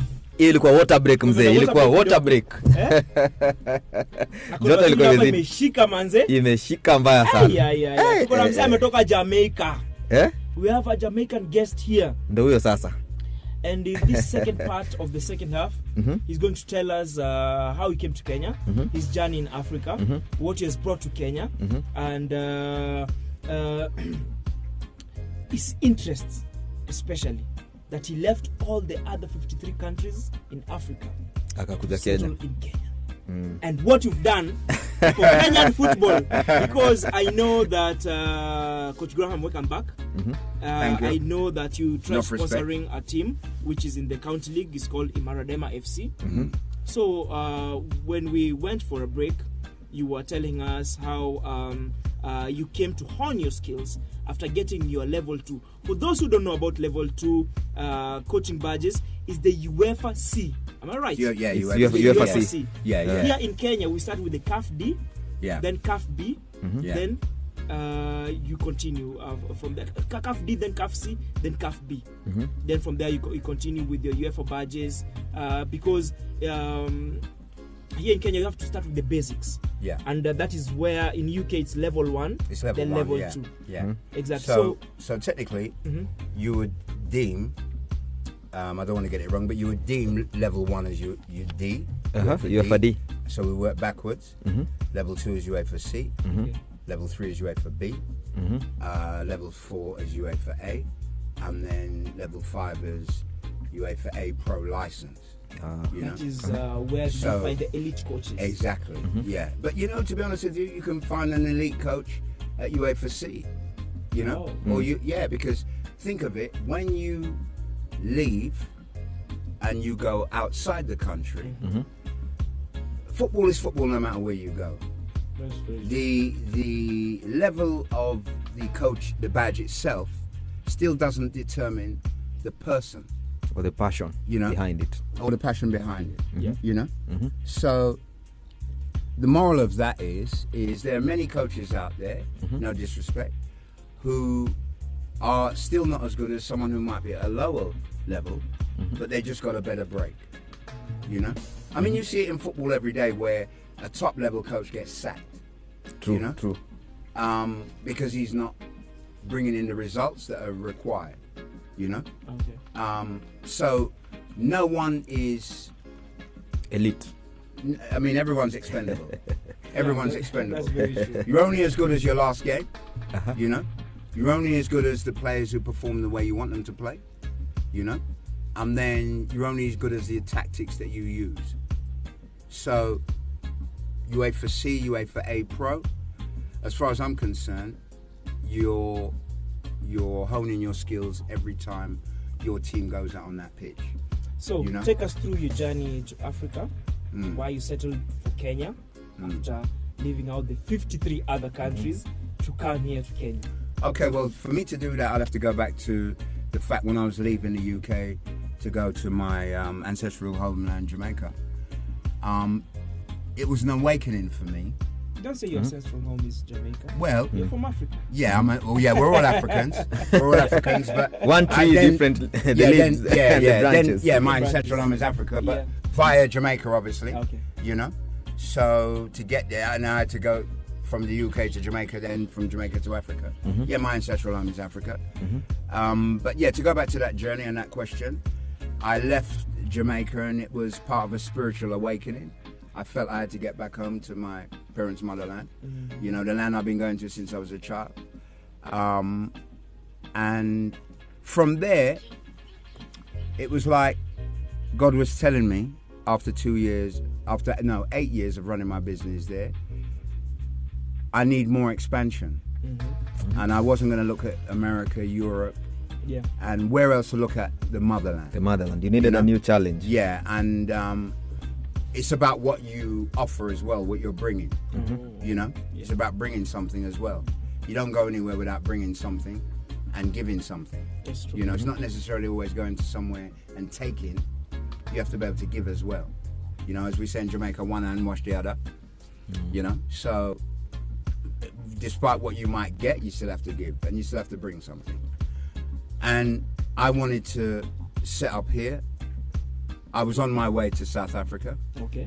Unfortunately, when I saw the xenophobic killing that was going on down there, Africans killing Africans. Exactly. You know, and to be honest with you, Jamaica's played a big part in supporting the African people, especially in apartheid.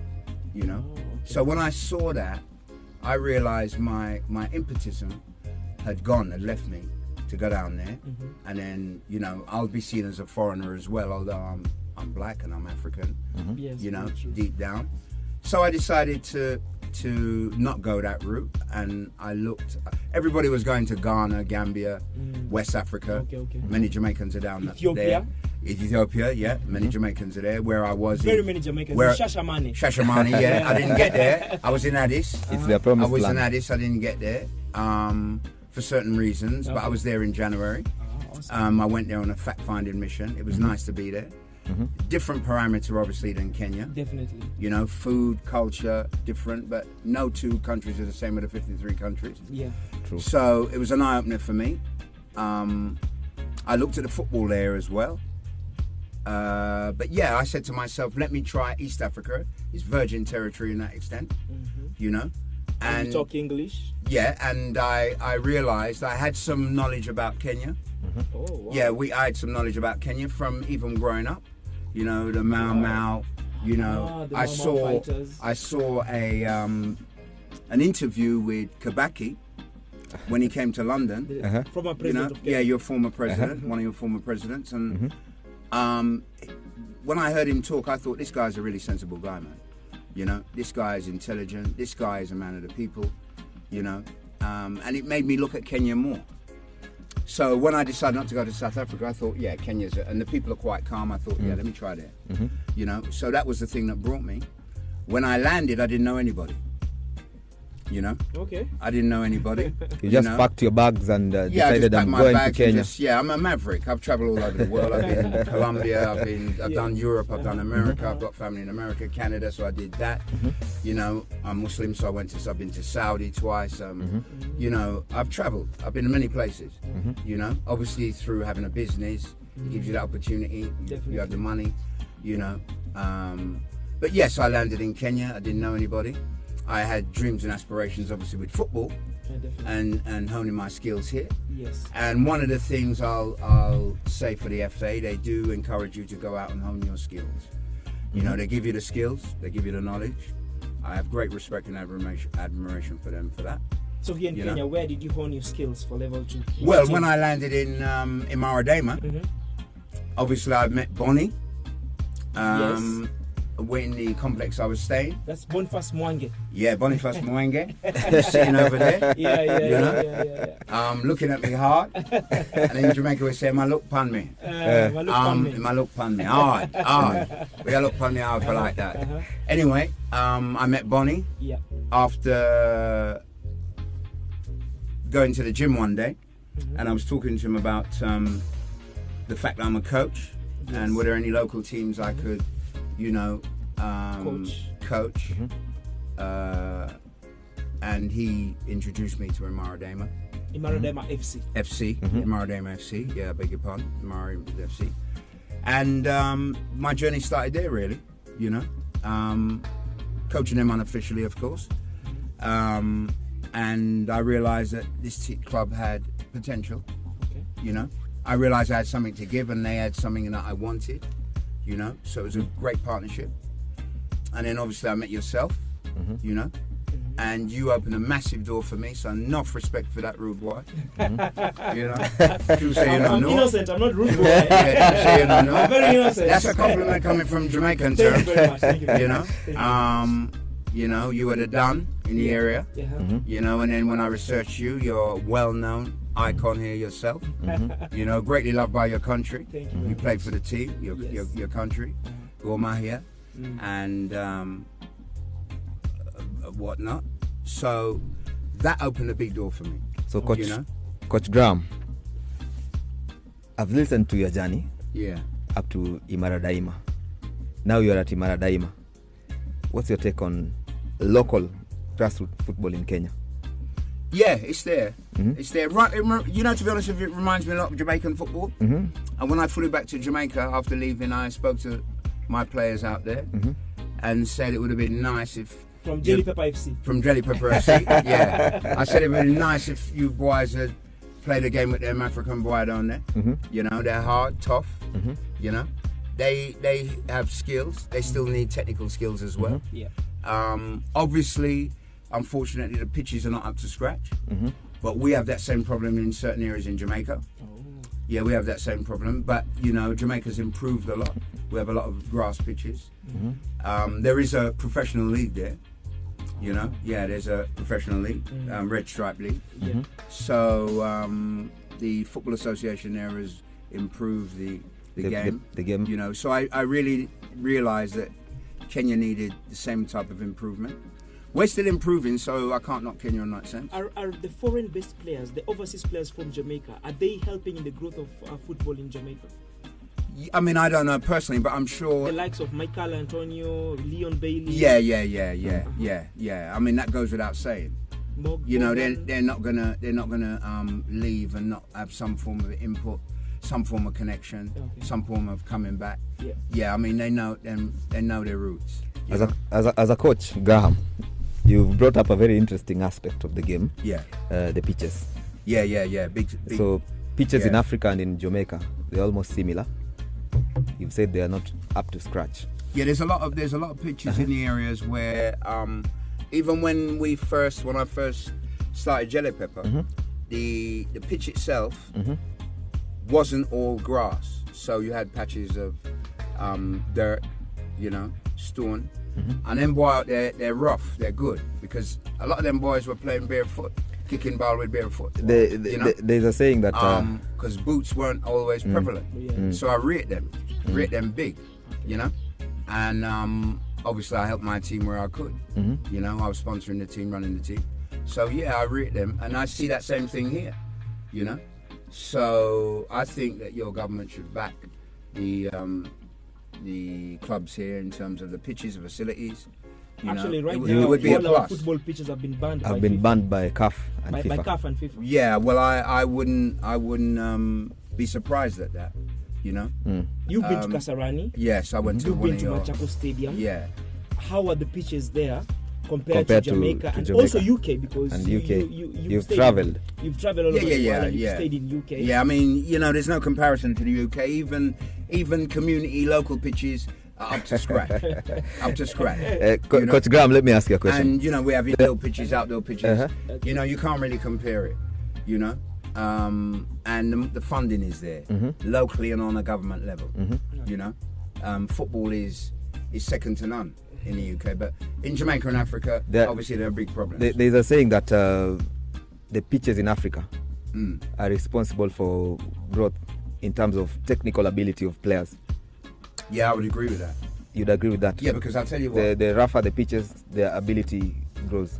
technical ability. I mean, but that doesn't mean to say that you shouldn't improve the pitches.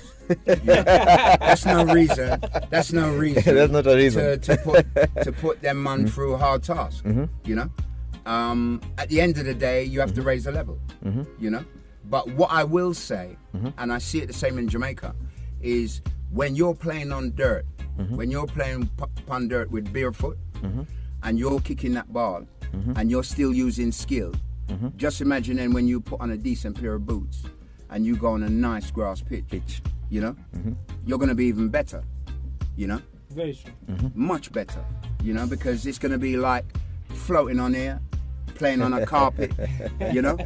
So, but that is still no reason why you shouldn't raise the standard of your pitches where you are. How did you help Imaradema FC? Yeah, I helped them where I could, you know, shirts and boots, and, you know, I always gave them some incentive. Because when you came to Imaradema FC, I was there in the team, and we were in sub-county at that time. Yeah. When you came in, you helped us from point A to B. We were the sub-county champions in Embakasi, in Embakasi East, and right now the team is in County League. Yeah. So were you part of that progress? Do you feel that you can tell someone that I helped Imaradema from being from the sub-county, they were champions, to move to the county league? I mean, you know, let me tell you something. It's always good to big up yourself, don't get me wrong. And as Jamaicans, we always big up ourselves all the while. And that is why you're icon of the day. Yeah. You are our icon. Yes. Well, you know, at the same time, I still want to stay humble. You know what I mean? Yeah. You know, they say self-praise is no praise, but, you know, yes, we like to big up ourselves. Yes, I'd like to say I was part of that. But I was only a portion of that. The players still have to do it at the end of the day. What I felt I brought in was discipline, you know, the technical ability to show the players where they needed to be. I felt that I enhanced their skill, what they didn't know, without making them feel that I was overriding them.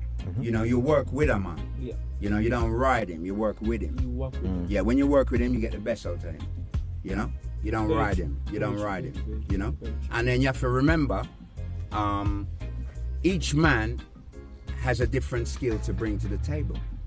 You know? Very true. One man is not the same as another. Mentally, they're not the same. One player characterized, so you're dealing with different characters. So, you know, you have to mix and match, as we say. The other thing is some players are 90-minute footballers and some players are not. So those players, and they still have skill, those players you have to learn to teach them how to work the ball and let the ball do the work on the pitch. Because they can't run 90 minutes all day long, you know? Let the ball do the work. Yeah, and I had to teach them that. So yes, I will take my credit in that, but at the end of the day, they still have to perform on the pitch. And then that tells you, you'll know what you're doing right. And obviously at the Imaradema, you know, Mutiso, that I always got feedback from the players to know I was doing my job well, you know, which is very important. Because no man is an island. Every man needs another man and woman. You know, let's not forget we have female coaches, so I'm not going to leave them out. I've coached with some good female coaches. And you know, we appreciate good ballers. We appreciate you at Imaradema FC. Yeah, because you've given you gave us football kits. You gave us a sense of direction. Yeah, and you made us more ambitious. Yeah, and actually, when you came to Kenya, this team was not registered in the leagues. Yeah. And we definitely made that step to register the team. Right. And we were sub-county champions. And we moved from sub-county champions. And we were county league, of which we had near misses. And it's because you went back to the UK. And you left us as unfortunately, I still had to get back and hone my skills myself. You know, it didn't stop there. So I had to get back in the FA and, you know, renew my badge and make sure it's up to scratch. You're always having to make sure of that. So unfortunately, I have to apologize for that. But as you know, I kept in touch on social media. You know, sent down information when I could. Even I had to leave there and go back to Jamaica as well. You know, and I did the same with my players there. But it's a journey that is still ongoing. You know, I haven't forgotten the team. Obviously, I'm here for business as well. That's taken precedence for a while. But yeah, like I say, no man's an island. It took them as much as me. And you have to remember, you have to know each player individually, you know. Players have lives outside the game, you know. There's life after football. There's life. A game is only 90 minutes. Exactly, you know. So, and some players aspire to greater things. Some players have other ambitions. True. You know. So it's a couple of many different things, genres that you try and bring together and control at the same time. Coach Graham, yes. Talking of ambition, you're a well-traveled man. Yeah. Do you think corruption in Africa, like here in Kenya right now, there's a case against the president of the federation about embezzlement of funds. Yeah. Do you think it's curtailing ambition and development of players in our continent? In football in general. Well, I don't know the case itself, so I have to be careful, and it could be still an ongoing case. It's still ongoing. So, It's you know, ongoing. as we say in Jamaica, don't chat what you don't know. That's very important, otherwise you get yourself in serious trouble. But I will say this, funds should go where they're supposed to go, you know? And that's in any area, not football, not just football. That's in life itself, you know? And if a man has to take something that will detract, man or woman, has to take something that detracts from other people, they need to take a serious long look at themselves, you know? And it goes without saying that any funds that don't go where they're supposed to go, and we're talking about football right now, but like I say, it's a general scale, is going to harm everybody else, you know? And it's going to slow down where that particular field should be going. Yeah. Yes. So it's a serious thing, serious matter, you know? And it deflates everybody, because when a young player is trying to achieve a dream, or a coach is trying to achieve a dream, or even a manager, and they're not getting the funding that was there but didn't make it to them, that can change the parameter for a long time. That can deflate people that they can even give up, you know? So it's very important that when you are put in a serious position with any kind of funding, you make sure it goes where it's supposed to go. And think about it, imagine it. The person who misappropriated those funds was also getting paid. You know? That's the funny part. You know, you get paid to do a job, do your job. You know? Okay. Don't fool around. Yeah. You know? But, you know, it's a sad thing. Coming back to your question, yes, it will harm the game. You know, and it will harm Kenyan football. We just only hope that people learn from that. You know? And you know, there's always a rough sea, but the sea have to get calm. So we hope that it will stop and Kenyan football can move forward. Now, you've traveled around, and you've stayed in the UK. Yeah. And there's something that has been developing in the last couple of months and weeks. Yeah. And there's a former Manchester City player, Benjamin Mendy, who was charged with 6 accounts of rape and assault. And just the other day, in the tabloids in the UK, there was a photo of him when they was doing that story, but they put there a photo of another Mendy, who is called Edward Mendy from Chelsea. He's a current footballer, and 2 weeks ago, when there were nominations for the Ballon d'Or, his exploits at Chelsea last season, where he won the Champions League and he was the best keeper in the Champions League, in the Premiership, but was not. He had so many clean sheets, but he was not nominated in the Ballon d'Or because of that. And he said, he went on his in his page and said, in his social media pages, and he said, it's because the skin of my color. It's because I was not nominated for the Champions League, for the Ballon d'Or, and yet I was the best keeper in the English Premier League and also in the Champions League, but was never nominated. And which brings me to this. This week, when his photo was mistakenly for Benjamin Mendy, he went out again and said, and blessed the media. He was saying, in us Africans, the English cannot even differentiate us. So we are faceless.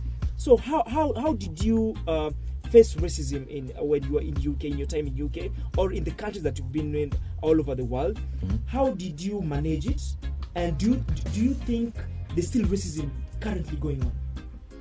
Well, I mean, to your last question, I mean, I'd be stupid to say there's not racism going on, because racism goes on. It's all over. Daily. Daily. When you ask me how did I face it, you have to rise above it, you know? You have to rise above it. You see, the thing is if you let someone think they're better than you for any particular reason, and you don't personally have anything against them, and you let that affect you, then obviously they've won. They've won. You know?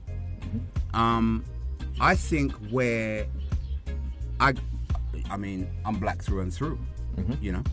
That's one thing you never forget, and I'm proud of it. Let me cut you short. This is what he said on his social media pages. Yeah. Sad to see that in 2021, in France as well as in England, for some black people have neither names nor distinct faces. These mistakes of photos appear anecdotal, but actually they are quite the opposite.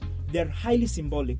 It's not that complicated to differentiate two faces, especially when the football jersey is of valuable help.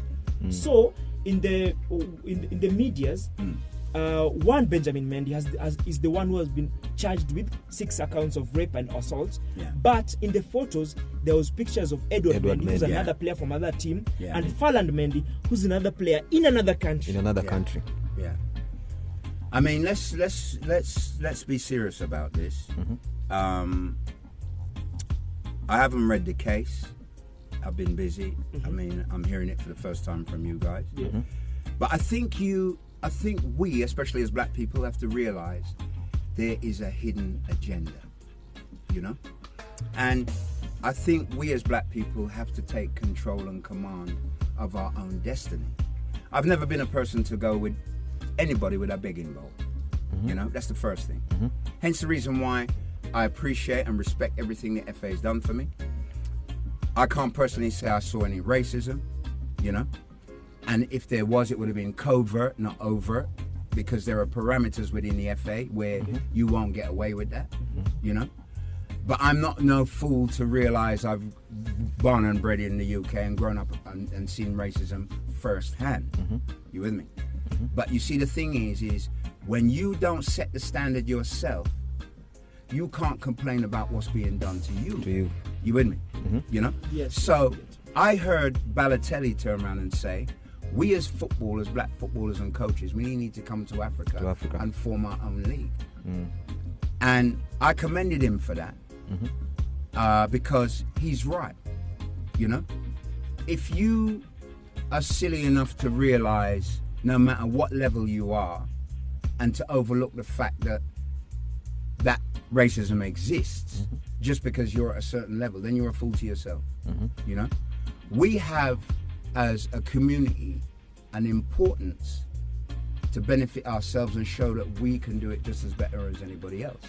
We don't need to necessarily get that sanction from people who don't technically like us, you see, you know, and we could change the parameter if we did it in our own way. True. You know, so sometimes you have to look at the fact that you cannot put a law on a person's mind. And that's where racism comes from. You can bring in all the laws, all the restrictions, all the adjustments, but you cannot put a law on someone's mind. And I've always felt, don't try and prove something to someone when you know the road you're on, you know? The Euros definitely reinforced my decision, and I'm glad I'm here, when I saw 3 black players miss a penalty for England. That's Rashford, Saka. Yeah. Sancho. Yeah, when I saw that, I think, let me tell you the positives of that. Although it's an underlying negative, it showed everybody, because the racism they felt from social media, it showed even them, no matter how much you're cocooned within a club, how much money you earn, at the end of the day, you're still not going to be liked. for the color of your skin. You with me? Wow. You know? Wow. And I think not even they were prepared for the backlash that they got. You with me? Although they've grown up amongst racism, so they know. But you see, the thing is I can't judge them personally. I don't know them, and I don't, as we say in Jamaica, you don't cast aspersions on people. But at the end of the day, let's face the reality. They must have gone home and thought after that. And when they saw the backlash they got on social media, it must have made them realize deep down, and I know I'm not wrong on this, because I would have felt the same way. Had I been that type of person, though, and I don't want to judge them, that the money, the fame, the fact that you're cocooned away from certain things does not change the fact that there's still always going to be people that don't like you. You know? Wow, some wise words from our Coach Graham. Now, in 10 minutes. Yes. Apart from coaching, you're here in Kenya for business. Yeah. You've set up a business here in Kenya? Yeah, I've had to set up in partnership with Kenyans because I've followed the letter of the law. I don't want to break any laws. Come into Kenya and set up a business. There's two ways of coming and set it up as an investor. On that way, you need 100 grand, or you can set it up with a Kenyan partner. 100,000 US. Yeah, no, 100,000 US. 100,000 US dollars? Yes, if you come as an investor. Yeah, you have to show that in a Kenyan bank. Or you can go the other way where you set up your business in partnership with a Kenyan. And obviously, you're working for your own business, but they are at their head to that extent. So what have you done? I set it up with my lawyers, you know, my Kenyan lawyers, and followed the, well, you know, we do things straight where I come from. You followed the due process? Yeah, we followed the due process. Even now, I'm still waiting for my PIN and special pass, which is in process as we speak. But I followed the due process, and I decided to open up a business here when I first met Imara Dema. I did my due diligence. I looked at the people, the culture, the way they spend money, everything, you know, and I realized that there's potential here. To grow. Yeah, there's a lot of potential. Well, in Africa in general, you know, let's just put it that way. In Africa in general. And I realized that many people such as myself could benefit more by coming here than staying in Europe, the UK, America, Canada, you know? But they just have to be able to see that themselves. I cannot bring them on my journey. This is my journey, you know? But what I like to say, I'd like to feel that I'm the drop that starts the ocean, you know? You're the drop that starts the ocean. The ocean. Yes, it takes one drop and one drop and one drop and one drop to start an ocean. Trust me upon that. You know? There. Yeah, the die, as we say, you know. So yeah, I felt that. I mean, I've always been a maverick. I've always cut against the grain. I've always swum up river. When someone tells me you can't do this, I say that's your business. I'm doing it. You know, until God shows me I can't do it, I'm doing it. So tell us the name of your company. The name of the company. Can be found? The name of the company is Jelly Pepper Commercial Enterprises Limited. Just like your team in Jamaica. Just like the team in Jamaica. Yeah, it's a trademark. Jelly Pepper was a trademark. And the name in terms of Jelly Pepper, I mean, every Jamaican can identify with Jelly Pepper in terms of coconut jelly, pepper jelly, Scotch bonnet pepper, you know. But the name didn't derive from that. The name derived from actually the fact that I used to collect antiques, and those antiques used to be part of those antiques used to be ornamental elephants, and the elephants, when the trunk is up, is fortunate.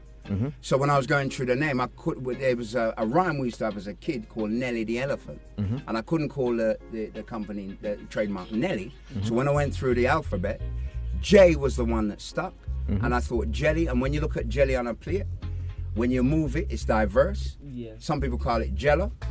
And then I had to match it with another name. And, you know, in Jamaica, we say everything is hot. So what a better name than pepper? Jelly Pepper. Yeah. So what that's does where the name come from? What does Jelly Pepper deal in? Jelly Pepper is a commercial company. It started off as Jelly Enterprises Limited, which was, in a nutshell, a promotions management and sponsorship company. So if I couldn't promote it, I'd manage it. If I couldn't manage it, I'd sponsorship. If I could do all three, it was a bonus. So people used to come into my office. They needed sponsorship, managerial tasks or promoting, and I used to do that on a 6-month cut-off period because the bigger companies wouldn't look at them. It gave them a chance to aspire to their dreams. So unfortunately, sometimes I had to cut it off. But if it worked out, it was quids in for me. Our pounds, our shillings, as we say here, for me. And then I decided to set up the clothing label, which was Jelly Pepper. I have a 10-piece clothing collection. Of those pieces, the third one has just come out, which I brought into Kenya. And we want to see it right now. Yeah, it's a construction garment because what I do is I look at the things that are missing here. So I realize, and I've got a construction background. It's only one part of the business, though, I must say. But I realized that you didn't have any form of health and safety here, especially in your clothing. Yes, definitely. So I designed a 2-piece collection with safety top, never seen before in the world. So you've got the high vis shirt. It comes in a long sleeve and a short sleeve. Patch Just pocket. show the camera. You have a camera Patch pocket there? at the front. Exactly. Patch pocket at the front. Pockets on the arms. High vis front and back, as you can see. So you're well seen in the day and in the night. In the night. And I can see the label And here. you have my jelly pepper. You have the jelly pepper logo here. You know, that's synonymous now in the UK, trademark Jamaica, and now Kenya. It's my ambition to get it worldwide. Next we have here are the construction trousers, which are my own design, based on something that I used to wear, but I've designed it even better. So you have the high vis on the pockets at the front. You got the patch pockets on the front. On the side of the leg, you have the knee pad patches on the front, so you can put a knee pad in there. You have your D rings, where you put your tape, your keys, whatever. When you turn the back, you have high vis at the back. On the ankles, front and back. The material is durable, you know. I can. Yeah, the material is very durable, you know. So a man can work in comfort, knowing that, you know, he can work safe, both visibly and material-wise. So it fills a gap here, which I think is needed. I've seen so many other gaps here that need filling, but I've decided to start with this. And you know what they say, when you spend money, money have to run. You know? So I've invested a lot in this. And yeah, it's my baby at the moment, in terms of the first project, but there are others. I've got an aim to start an agency for the diaspora coming down. Because obviously I did my journey myself. So I had to find my way around, even not knowing the language, getting connections. Obviously coaching football here helped. You know, knowing the area, moving around, knowing the parameters of getting this and getting that. So I think I can be a plus for any Jamaican or any diaspora coming down to Kenya, you know. Now I have a lawyer, so I've seen all the legal channels of how to set up here, how to buy a place, how to rent here. You know, I'm renting here at the moment, looking at somewhere to buy. I will tell you why you're an icon. You're an icon here in Kenya because you came here and you promoted Imara Daima FC. And you taught them so many things. You taught us so many things. They taught me a lot. Yes, they taught me a lot. It's a two-way street. Right now, he's creating employment here in Kenya. These products have been made here in Kenya. Yeah. Well, the motto That's why you're an icon. You're an icon of the day. You're an icon of the day. I respect that. Enough respect to you. Big up to you all. I respect that greatly, and I appreciate that. As we say in Jamaica, one love. You know, and I hope that message spreads around the whole of Kenya. Because Jamaicans are loving people, trust me. Trust me, you know, we're free-spirited people, happy-go-lucky people, but we're serious at the same time, you know.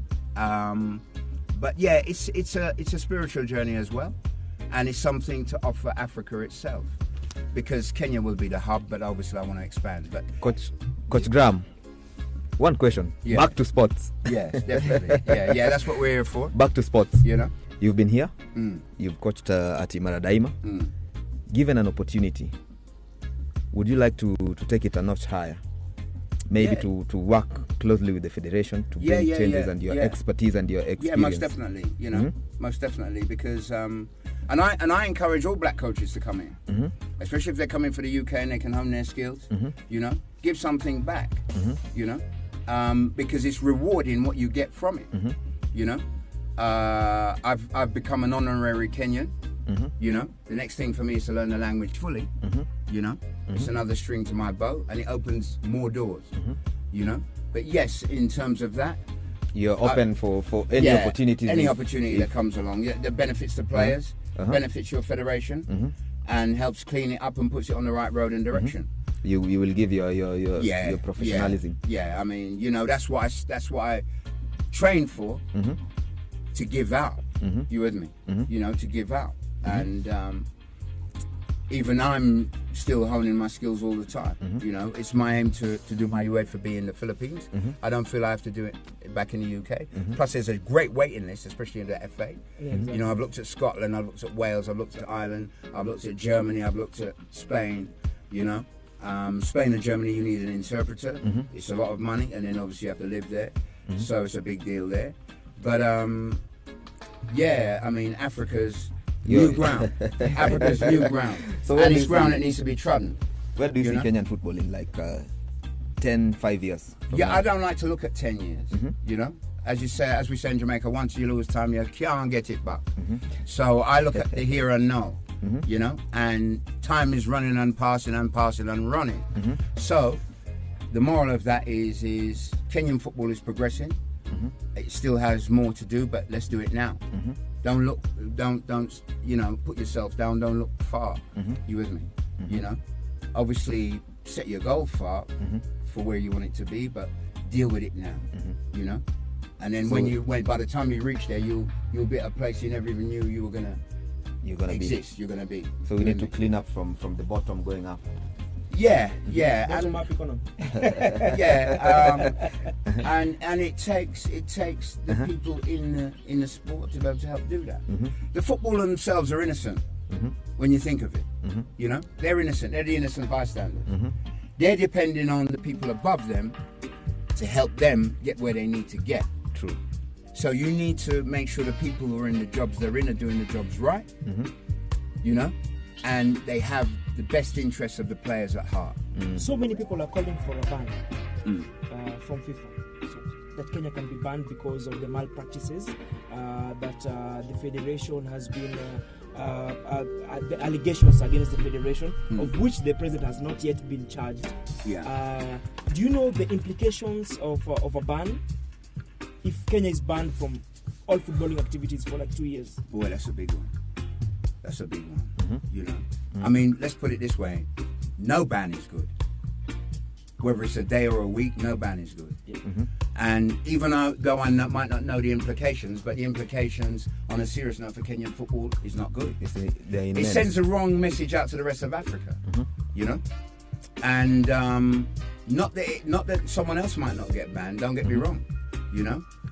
But I wouldn't like to see Kenya used as an example, so it will set, as a whipping boy. It will set up back a few years, all the gains we've made. Well, I mean, because 2 years is a lot. You lose ground.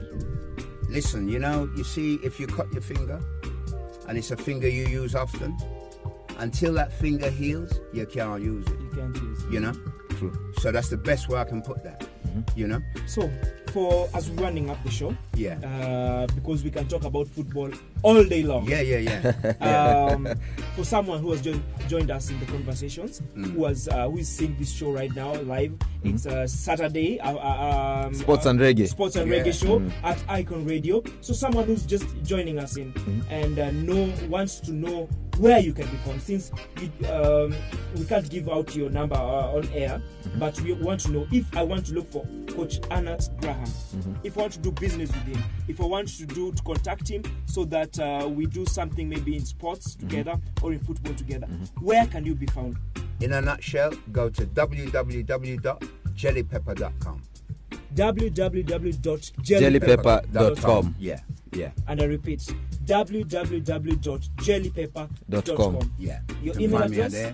The email address is info@jellypepper.com. Info@jellypepper.com. Or Anas, ANAS, .Graham, GRHAM, at yahoo.com. Thank you very much. But I will tell you one thing. Here in Kenya, right now social media is the craze. You will have to open a social media account for your products. For your products and to interact with your customers, with your fans. To display your products. Since currently you still don't have a physical address, right? But you're staying in Myra. Yeah, I have a PO box number. Oh, you have a PO box number? I have a PO box. PO box 291-00200. So can you repeat that again? PO box 291-00200. Thank you very much. Coach Graham.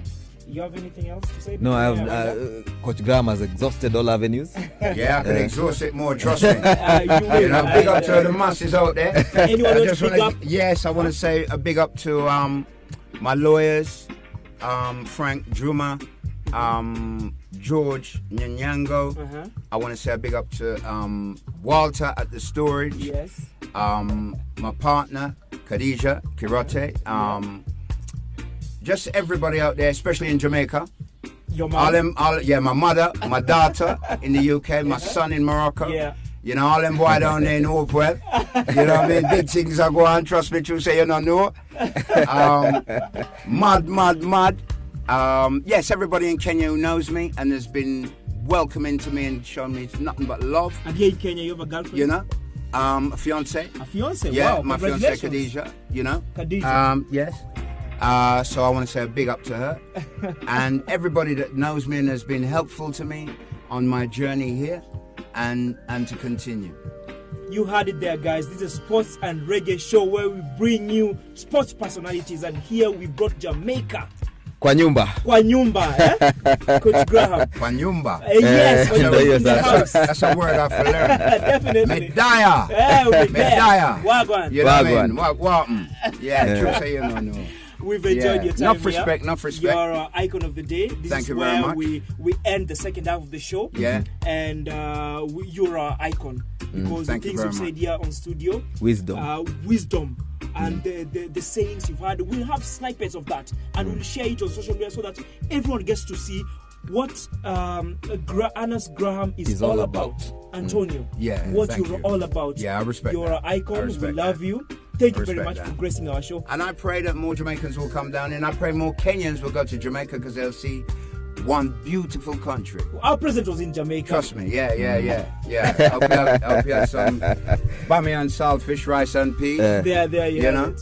So yeah, enough respect. So that we went up our second half of the show. When we come back in the extra time, tunawajengia pesa. Sema tena.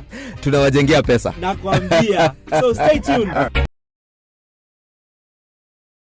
Back to extra time. Ndio hii sasa ile masaa. Tumekuwa na first half, game ikaisha. Second half, game ikaisha. Tulikuwa na icon of the day, mimi nakwambia. Umesahau water break. Kulikuwa na water break katika hizo mbili. Basi bado ni part of first half na second half. So tuko extra time. Mahali tunawatengezea pesa. This is where we make you money and more money. Kwanza last week manze. Zako ziliingiana zote. Anko adanganyangi watoto wake. Tanzania tunatuangusha versus Madagascar nilikuwa nimeweka GG and over 2.5 lakini ilienda 1-1 hiyo game. Anko adanganyangi watoto wake. Na mali tunapatikana bado ni hapa tu. Hapa tu. Na wataki kuturudishia mkono bana. Tunawajengea ganji. Handle zako za social media. Nitumie message. Nitumie ni message bana. Uncle Chimz pale Instagram. Uncle_Chimz. Instagram. Yes. Chris Chimano Facebook. Uncle Chimz Twitter. Tafadhali ukinikuta hapo ndakupea namba yangu ya M-Pesa uniambia asante. Hapa ndo tunatengenezea pesa. Kwa Instagram @iconradioke, Twitter @iconradioke, Facebook @iconradioke, pale kwenye YouTube, pale kwenye website www.iconradio.co.ke. Mimi social media handles zangu naweza nitag hapo. Najua siku hizi najua mmenitaga Octopus. Najua Paul the Octopus alidedingi lakini sisi ndio tuko saa hii. Instagram @InnocentMutiso, Twitter @MutisoInnocent, Facebook @InnocentMutiso. Na usisahau hashtag bado tu ni #Sports and Reggae pale Twitter tuendelee conversation. Tunajua ndio ile program show peke yake in the whole of Africa. Ndio hiyo sasa. In the whole of the world. Safi. Where we bring you the best hits of reggae, na sports. And what's been going on in the sports world? Tuko na feature games. Hii weekend kwanza tunaanza leo afternoon. Leo baadaye. Saa 9 kuna game moja moto sana. Leicester City wanamenyana na Chelsea. Leicester City go home. Wako number 12th on the log. And wako na 15 points. Chelsea wako number 1 with 26 points. The last 5 matches kwa Leicester wamepiga 2 wins and 2 draws and only 1 loss. Chelsea wako na 4 wins and 1 draw, being the latest before international break walidraw na Burnley. Hiyo game unaonaje? Hii game ni tricky. Odia Leicester it's 4.75, Odia Chelsea 1.75. Hii game ni tricky kwa sababu ukiangalia kila timu inashinda kwao. Ukiangalia head to head hizo games zimepita, kila timu inashinda kwao. Yes, very true. Na mara ya mwisho walicheza FA. Leicester ilifunga Chelsea 1-0. Na Chelsea walikuwa home. Form ya Leicester hajakuwa fiti. Imekuwa hapa kule kiasi, lakini naona ni kama Leicester watashinda hii game.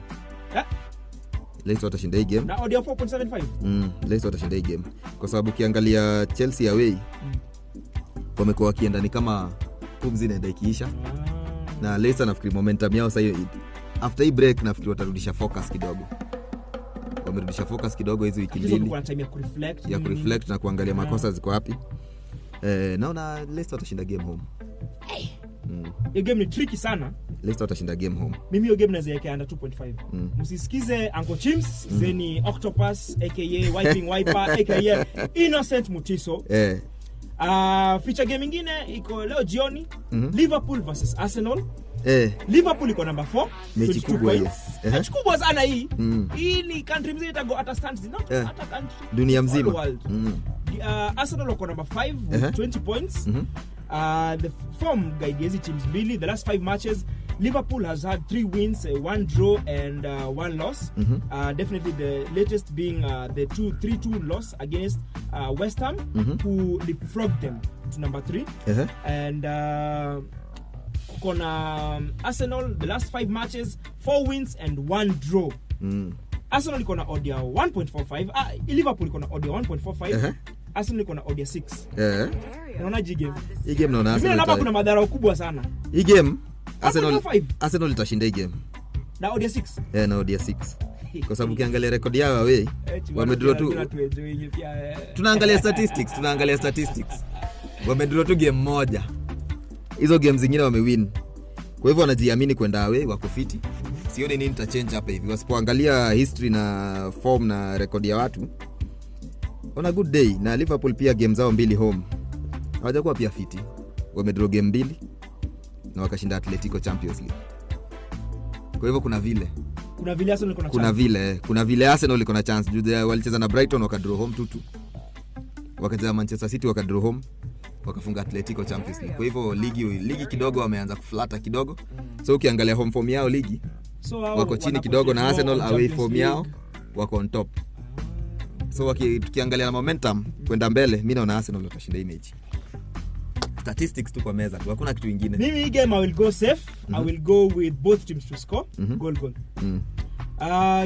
Feature game ya 3 itafunga weekend. That is Inter Milan versus Napoli. Game itakuwa Sunday. Game moto sana. Mechi moto sana. Top of the table clash. Inter Milan wako number 3 na 25 points.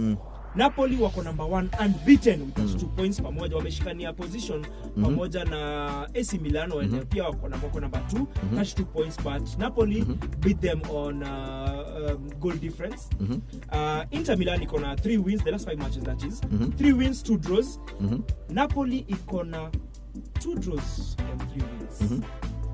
Inter Milan iko na odia 2.20. Napoli surprisingly iko na odia 3.25. Inter Milan wanakula hiyo game. First defeat ya season ya Napoli. Inter wako home.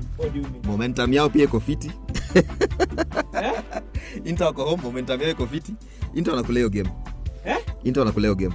Ukiangalia game Victor Osimhen atafunga hii game. Atafunga. Mimi nimesema hawatashinda. Nimesema nani atashinda, sijasema nani atafunga. Hawatashinda. Mimi hii game nitaiwekea X2. Napoli to win all draw. Uko sure? Niko sure. The last 2 meetings Inter imeshinda sijakata hizo games zote. Napoli this season they are different beast. Na Inter Milan wamepoteza their biggest import that is Romelu, Bolingoli, Menama, Lukaku. Alienda Chelsea. Lakini unajua ukiangalia pia Champions League Inter Milan wanaangalia next week. Ukiangalia Napoli the last game 3 wamecheza, game ile kubwa tulikuwa nafikiri hata Water Stamp Authority ilikuwa game ya Roma away na uliona vile ilienda, walidraw.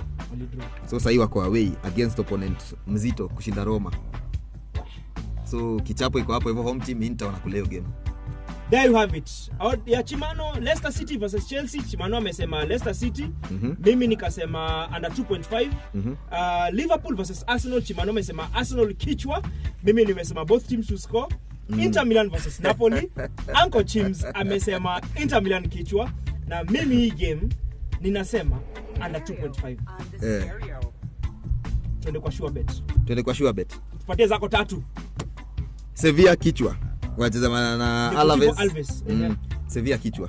Sitaongelea mambo mingi, mimi ndaongoja tu message zenyu. Barcelona kichwa.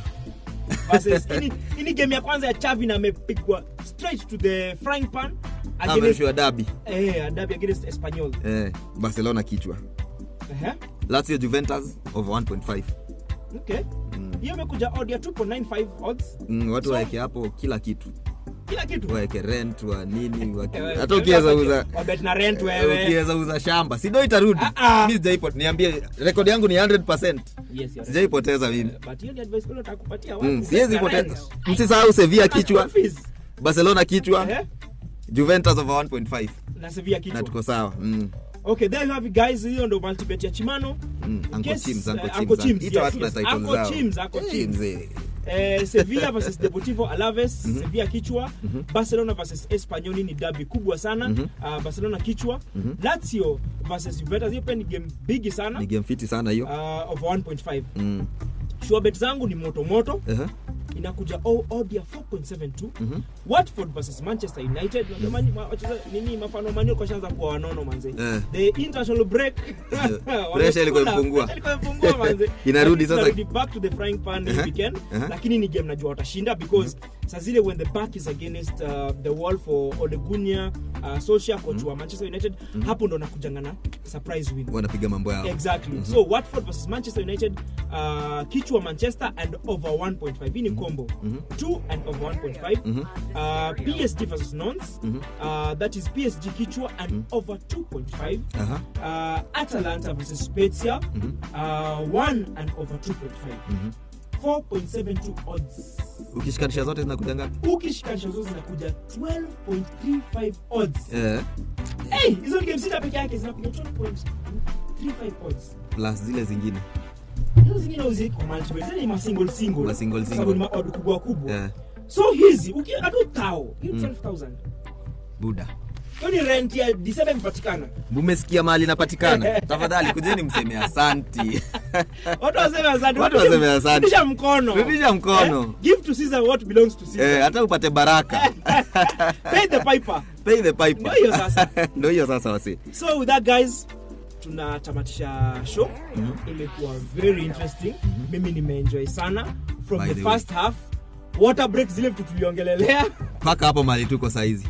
Tukaingia hapo icon of the day second half mwenye ametupatia such words of wisdom. I was inspired by the way. All the way from Jamaica. He came all the way from Jamaica to host to be a guest in our show Sports and Reggae at Icon Radio. DJ Brandon Studios.